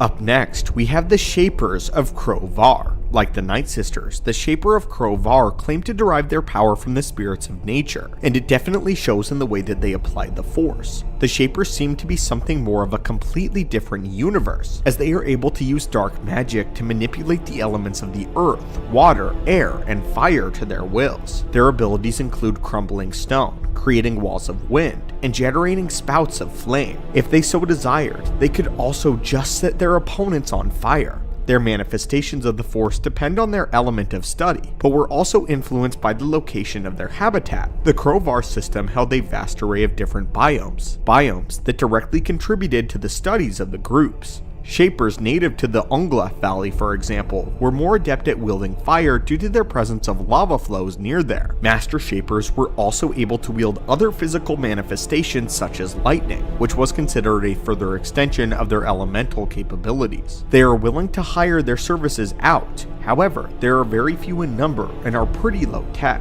opting to use clubs, swords, in place of any sort of energy weapon. They also tended to despise the use of telekinesis, as they saw it as a cheap and untrustworthy trick since it couldn't be seen. This is actually a Force-based organization that I had no idea ever existed until further research on this video. Next on our list, we wanted to mention the Five, an interdimensional cult of death-worshipping people that captured powerful entities and either imprisoned them or sacrificed them to their god. Their first appearance was in the classic Star Wars comic Star Wars Devil Worlds, where they were introduced to not only them, but their captured Force demon named Whitesand. The Five all carried wands and could use a peculiar type of dark sorcery which manifested in very violent types of spells. Their powers aren't ever explained. However, we watched a few of them shoot some kind of black energy or black fire out of their wands that kill their targets instantaneously. They also enjoyed sending their victims into torturous trances in order to drive them to madness, not to mention that they have been able to trap powerful beings like Whitesand. again a literal demon through the Force, and claimed to have been around for thousands of years, hinting at possible immortality, though their powers and immortality completely fail them when actually confronting Whitesand in a head-to-head scenario, so their power level is left somewhat ambiguous and up for question. And now, the final Force-based order that we will be mentioning today will be the Mistweavers, which are a relatively newer addition to Star Wars canon, and were introduced in the Tales of Luke Skywalker. The Mistweavers were a mystical order that claimed to have existed thousands of lifetimes before 3 ABY, and in their words, when the stars were younger and some of the spinning globes around them were unformed. This indicates that they have possibly been around during the time of the Celestials. They worshipped the Force itself, which they actually referred to as the luminous mist. They showed the ability to manifest the Force into a physical mist-like substance in order to create glowing letters and abstract paintings. They developed the art of spinning the normally intangible strings of the Force into strong silky strands that could be seen and touched in the physical plane. A stranded biologist described self-healing barriers made from these strands as rubbery, resilient, and akin to a frozen waterfall. The master Mistweavers, named Sharim, Owlgluck, and Wiki, used this method to create cocoons around themselves to slow the flow of time after finding themselves trapped inside of an ancient Exegorth, which was one of those giant space worms seen in Empire Strikes Back. I personally think that these beings are super cool and hope that they will soon be written more about them in the newfound canon Star Wars lore, as I love these kinds of primordial Force users that seem to know the Force in many different ways than we're used to, and seem to have a better, more intimate relationship with it.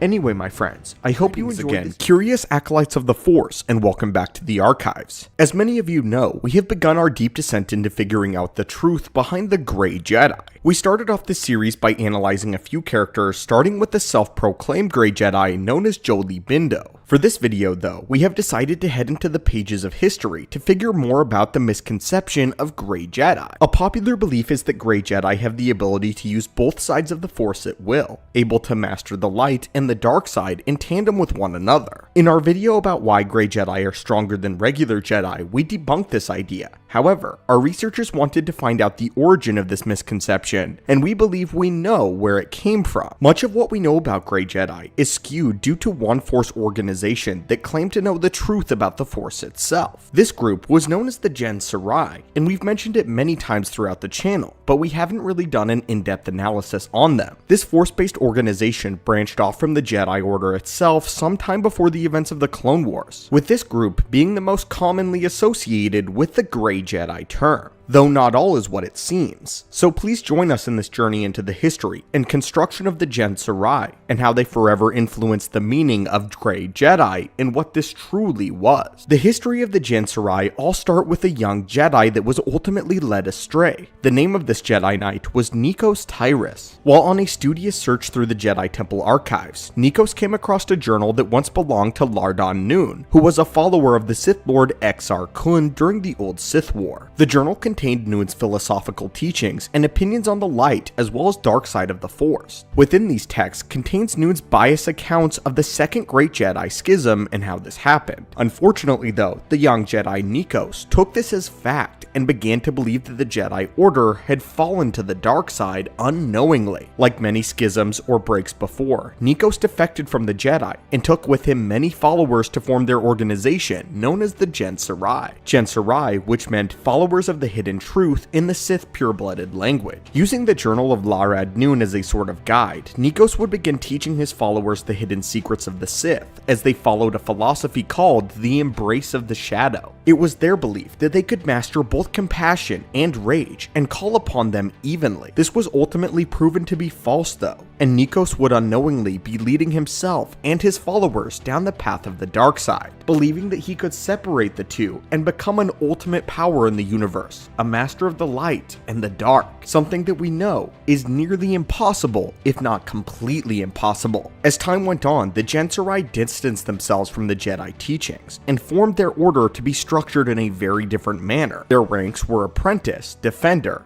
and Sari Kar. Interestingly, there isn't really a knight rank, as apprentices more or less train to jump to master level, which is the Defender. The Sari Kar is basically their leader, or in other terms, their Grandmaster or Emperor. Many Jedi wield the same color lightsaber as Jedi, that being blue or green, though some have been seen wielding yellow or orange blades. They didn't put as much emphasis on lightsaber construction as they did on armor construction. In accordance with the writings of Larad Noon, the Genseri fashioned themselves armor that echoed the armor that was worn by that of the ancient Sith Empire. It was a highly flexible suit of light armor covered in spun cortosis fibers, capable of protecting a Genseri from glancing lightsaber attacks. The armor had a very basic outline that was inspired by the Sith, but each individual set would be decorated to look something like an animal that the individual Genseri defender identified with. In a sense, the very armor and lightsaber reflected their attempt at balance, with the lightsaber itself coming from the beliefs of the Jedi Order and the armor from the days of the ancient Sith Empire. If the wearer was so inclined, modifications to the armor included systems designed to better emulate the creature in question, such as even built-in macro binoculars or even retractable claws. The construction of the armor was a deeply personal affair, and was as much of an art form as lightsaber construction was, requiring just as much dedication and attention to detail as well as skill. Used in the Genseri is this transition from apprentice to the rank of defender. As far as their teachings and doctrine goes, they do claim to be able to possess and both access the light and dark side powers. Larad Noon had gone into exile after the war, and his journal delved into both the light and dark aspects of the Force in conjunction with one another. One of the major themes within Noon's writings was the concept of integrating the shadow. To fully grasp the Sith secrets within the manuscript required a great understanding of the Force, an understanding that the early Genseri simply did not possess, as again they stemmed from a young Jedi Padawan. The group could master no more than the very basics of what the manuscript detailed, as much of it was deep Sith doctrine. Furthermore, advancement in the arts of the Sith required turning to the dark side fully, which is not what the Genseri preached. While some Genseri were unconsciously turning to the dark side and accepting this as a new way of life, there were others that were subconsciously resisting this change. Genseri were exceptionally strong when they fought, as they held the values of the Jedi,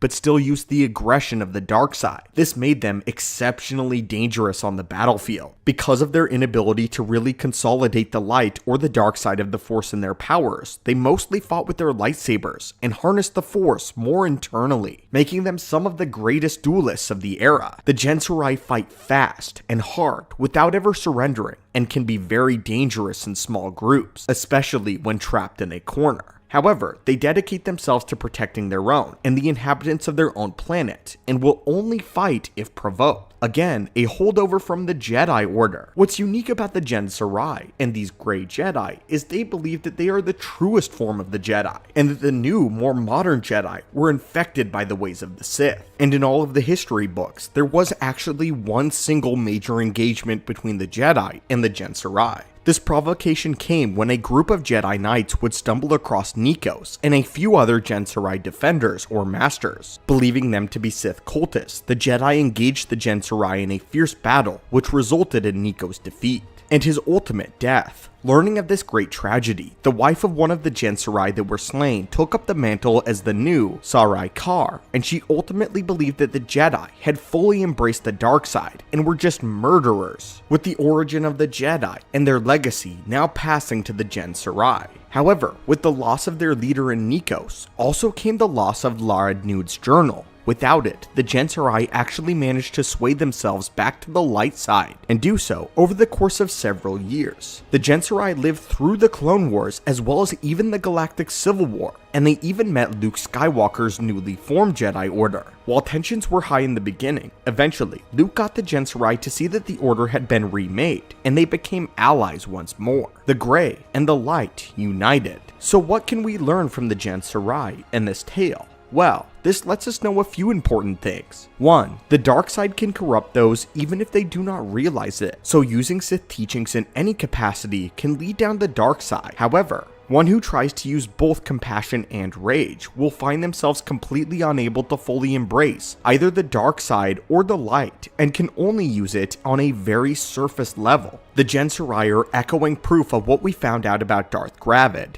Jedi and Sith teachings cannot coexist in one being. They do not meld. The balance of the light and dark must be just that, a balance. One cannot master both sides of the Force. It's literally impossible. One can only master the light, or the dark, or the balance. The Genseri meant well. and luckily, they didn't do a whole lot of harm before Nikos was killed. They were a faction of confused Force sensitives that ultimately had been lied to. They believed the true way of the Force was to use the light side, but with ingraining Sith teachings, which simply cannot happen.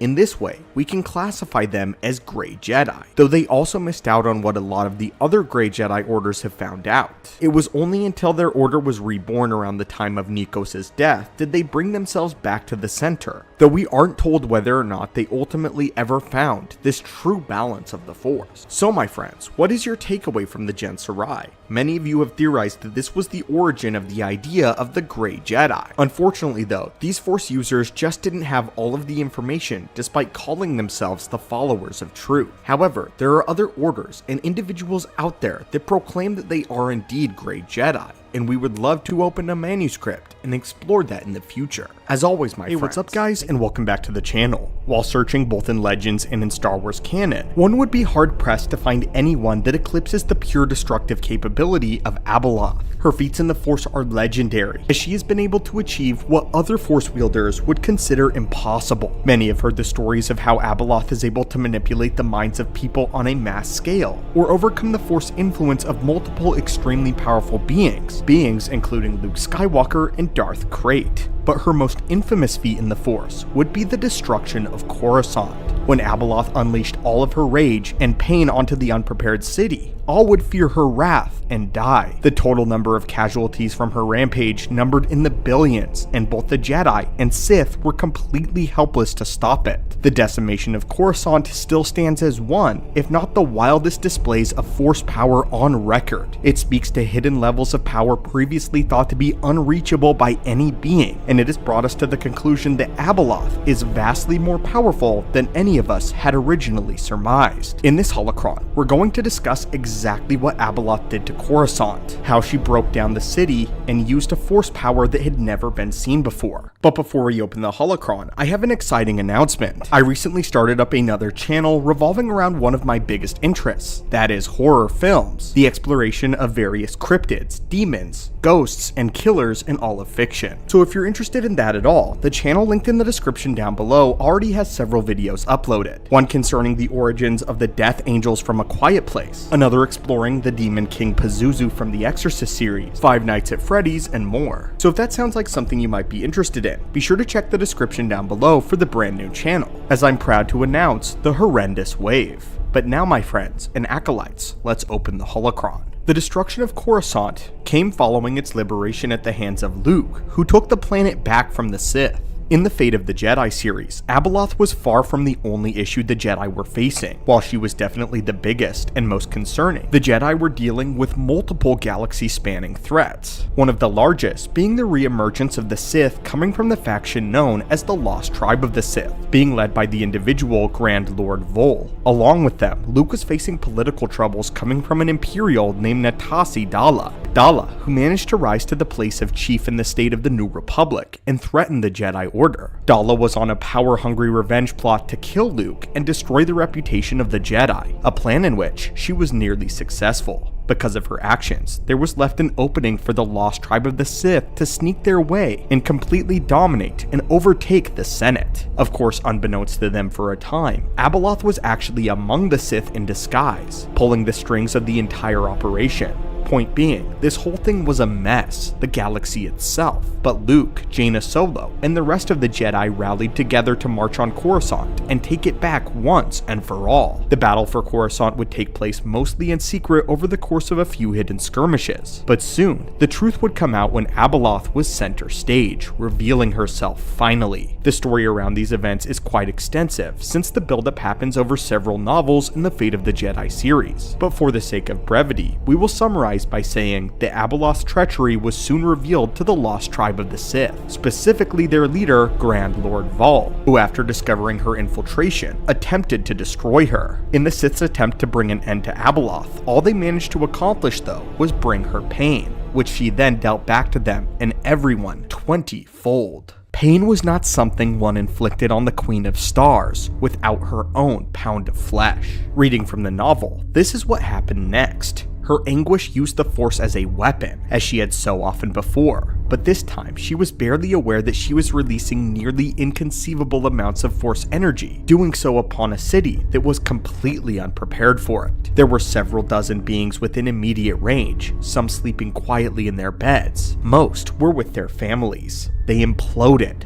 Farther away, others awoke in agony as their bodies were turned inside out, and chunks were ripped from their bones. The entire city was attacked by a wind filled with glass shards, each a shakar driven with a single purpose: to hurt anyone, anything living inside the city of glass. They were the lost tribe. They would suffer, all of them, as their leader had made her suffer. The shards melted as they pierced flesh, spreading white-hot, painful death. The buildings made of metal and glass dripped slowly towards the ground, smothering those unfortunate enough to be dwelling inside of them. The passage equates the glass shards to something known as shakar. To clarify, a shakar is a Sith weapon, one that was crafted following the Second Great Schism. It is a Force-imbued dagger made of pure glass. This lets us know that not only was Abaloth controlling swarms of glass shards, but each and every one of them were infused with the Force. Essentially, when weapons were imbued with the Force, it made them nearly unbreakable. But not only that, shakars themselves were extremely painful to be stabbed with, because of course, they were being a weapon made directly by Sith magic, made putrid with the dark side. It was because of this that the Sith treated them as a disrespectful method of assassination. But Abaloth took it further by melting the shards afterwards, just for the sake of more pain, destroying the Sith with a weapon of their own design. Beyond this, Abaloth was able to use her telekinesis to make the bodies of multitudes of people literally implode. Although this was at least a quick death, some were not as lucky. As the book stated, some were in total agony as they felt their bodies being turned inside out, chunks of flesh and muscle being torn right off their bones before they succumbed to the pain. The only thing we have even close to comparing this is when the clone of Starkiller released a wave of dark side energy, one that was so powerful that it disintegrated a squad of stormtroopers. But there again, compared to what Abaloth did, the troopers got off easy. These innocent people, though, on Coruscant did not. Abaloth definitely was using a form of Force Rend, which is an act of lifting someone with telekinesis and reversing all of their joints or breaking their bones all at once. Of course, this kind of Force Rend is vastly more barbaric, but her savage punishment would not end there. Abaloth's powers extended to the point of being able to superheat metal and glass to the point where it became molten liquid. The only Force power we can really equate this to is the Jedi ability of Force Fire, the act of using the Force to cause something flammable to spontaneously combust. The Sith made a more destructive version of this with Force explosions, but of course, no one had ever reached the levels of this terrifying entity. It is assumed that Force Fire could also be used to heat metallic materials as well, but to the point of making them melt, this was something that only Abaloth could achieve. But Abaloth was able to do this with multiple buildings on Coruscant in a single burst. Abaloth created a multi-city block level attack that turned every building around her for miles instantly to lava. But of course, this is Coruscant, where the city is far bigger than average, so this isn't exactly multi-city block level, as it is far more likely to be a large city level. Yet, it even gets worse. Abaloth found herself displeased with the residents of Coruscant, deciding to punish them further with total decimation, tremors that became earthquakes all over the planet. This would only be the very beginning. The cherry on top of this terrifying disaster was absolute anarchy. Abaloth formed a volcano using the Force, bending Coruscant, rending it to her will. Just like her own home planet, Abaloth would make a volcano appear in the middle of the city. This would have required Abaloth to use the Force to literally shift the tectonic plates of Coruscant to make this occur, a feat that goes far beyond the realms of power we've conceived thus far. She would then detonate this volcano, leaving a huge crater on Coruscant of melted ash and ruin. My friends, there was certainly nothing the Jedi could have done against such power. These levels are not recorded by any other being besides perhaps the Bedlam spirits, and this technically wasn't even with Abaloth, was at the very height of her power. By now, she had absorbed so many people's life energy that she was approaching stages of strength in the Force that were unquantifiable. Had she been able to continue feeding, Abaloth truly would have been unstoppable, destroying the galaxy and remaking it as she saw fit, using the feats collected before, and how she reshaped the original planet of the Ones, and the kind of devastation that she wrought upon Coruscant. She was slightly over planet level in terms of raw power, and was likely higher. It was stated that if she had been able to reach the true height of her power, she would have been able to reshape the universe as she saw fit. This means that the decimation of Coruscant was less than 1% of Abaloth's final potential, with it being implied that perhaps there was no real limit to her power at all. She had been able to destroy cities worth of buildings without ever meaning to,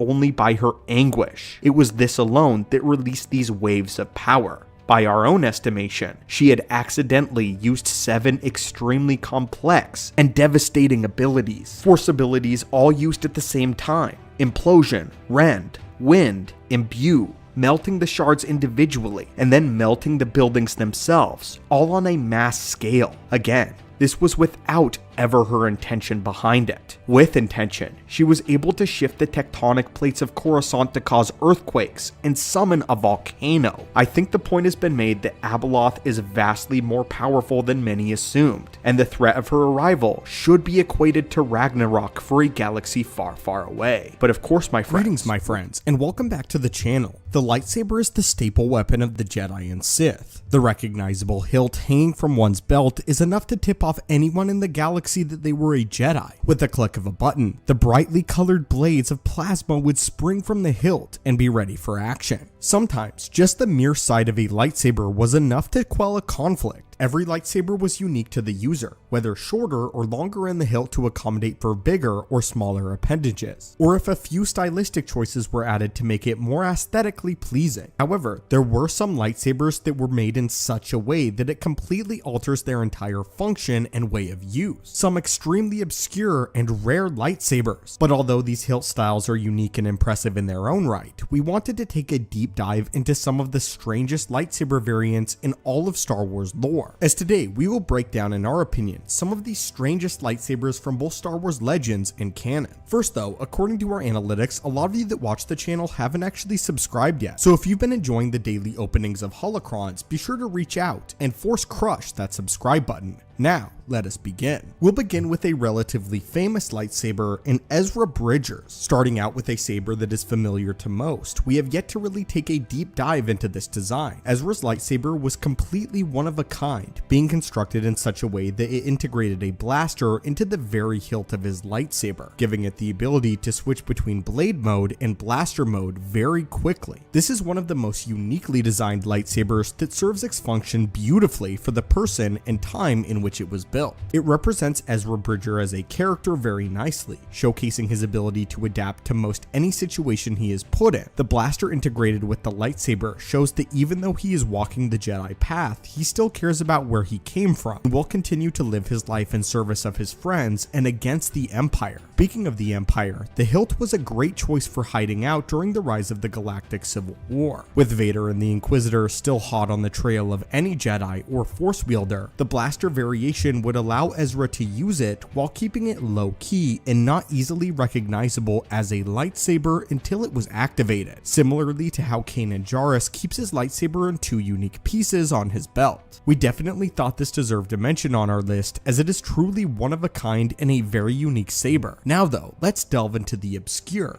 Number 6, the Guard Shoto lightsaber. The Guard Shoto, also known as the Tonfa hilt, was a hilt design that featured a handle extended out from the main hilt sideways. The Guard Shoto's design allowed for a wide variety of blocking, trapping, jabbing, and slashing techniques, making it a versatile and extremely dangerous weapon in the hands of someone trained to wield it properly. A lightsaber such as this provided excellent variety of techniques unique to the weapon, as well as a finer defense. One of the only wielders of this blade type was the Dark Jedi Maris Brood. the former Jedi Padawan of Shaak Ti, only appearing in the Force Unleashed series. Next we have the forked lightsaber. The forked lightsaber was a variant of the crossguard lightsaber featuring a smaller blade emitter jutting adjacent to the main blade on just one side. Angled in a diagonal fashion, this created a fork on one side that would be extremely useful for dueling. Not only did the weapon provide more hand protection, but which the way the angle was forked, it creates a place on the blade where the wielder could catch their opponent's lightsaber and lock it in place. From here, the wielder could sweep the legs, use a force attack, or simply disarm their opponent entirely. This type of lightsaber was used by Roblio Darte,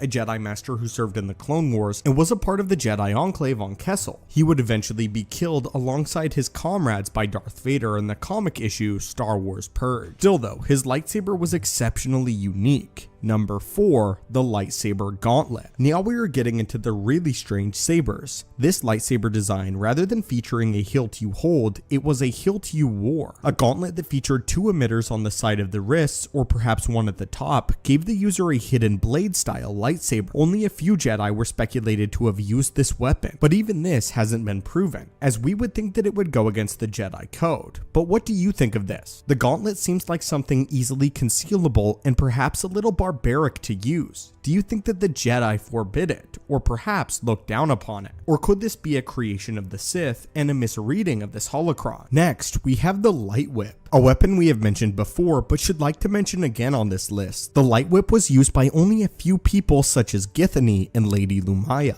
As the name suggests, rather than sporting a rigid blade like a sword, when the Light Whip ignited, a rope of plasma energy springs out of it. A weapon that was just as dangerous for the wielder as it was for the opponent, the Light Whip took incredible amounts of control and mastery, even more so than a standard lightsaber. It was a special weapon though, as many saber wielders were never taught how to combat against it. It was the randomness and wild sequences of the Light Whip are what make it so dangerous, as one can easily miscalculate where the rogue whip or strand of plasma rope may go when it is rapidly flying around. At number 2, we have another canon lightsaber in the lightsaber rifle. While not technically a lightsaber itself, we thought we would include this weapon anyway. The lightsaber rifle was seen and used only once in the Vader comics by the Jedi Jocasta Nu. Jocasta Nu was battling with Vader in the Jedi archives, as she had made a daring and risky attempt to reclaim some of the Jedi relics from within the vault. This is past the initial stages of Order 66. Caught by Vader and the Grand Inquisitor, Jocasta was forced into a corner where she used one of the most destructive weapons in the vault. The lightsaber rifle was a gun that used lightsabers as ammunition. By placing a hilt into the chamber, you were granted relatively 6 shots that fired the lightsaber's energy at max power. Power so great that it was even a threat to Vader briefly, and he could barely deflect any of the shots. However, it used so much of the lightsaber's energy that after those 6 shots were used, the lightsaber that was used for the ammunition would simply melt into oblivion. It is undocumented who first created the lightsaber rifle, but one can only imagine what they could have possibly wanted it for. And finally, at number 1, we have definitely the strangest lightsaber in the armor of Iraq Ismaren. The end-all strangest lightsaber variants comes to Iraq Ismaren's armor. Ismaren has a long history that we won't go into, but will summarize. Ismaren was the son of one of the Emperor's concubines by a different man. He was force sensitive and trained in the dark side while also having his entire body implanted with cybernetics. These cybernetics included an armor set that had emitters all over it. Lightsaber emitters. This gave him smaller lightsaber blades from his shoulders, forearms, wrists, and even from his knees. At this point in time, he had suffered a head injury and only wielded his lightsabers and force powers instinctively, boasting with raw power and slashing wildly at his enemies. He was an adult by the time of the Yuzhong Vong War and would eventually come into conflict with Grand Master Luke Skywalker. Nonetheless, his lightsaber design, or rather lightsaber's design, was unique to say the very least,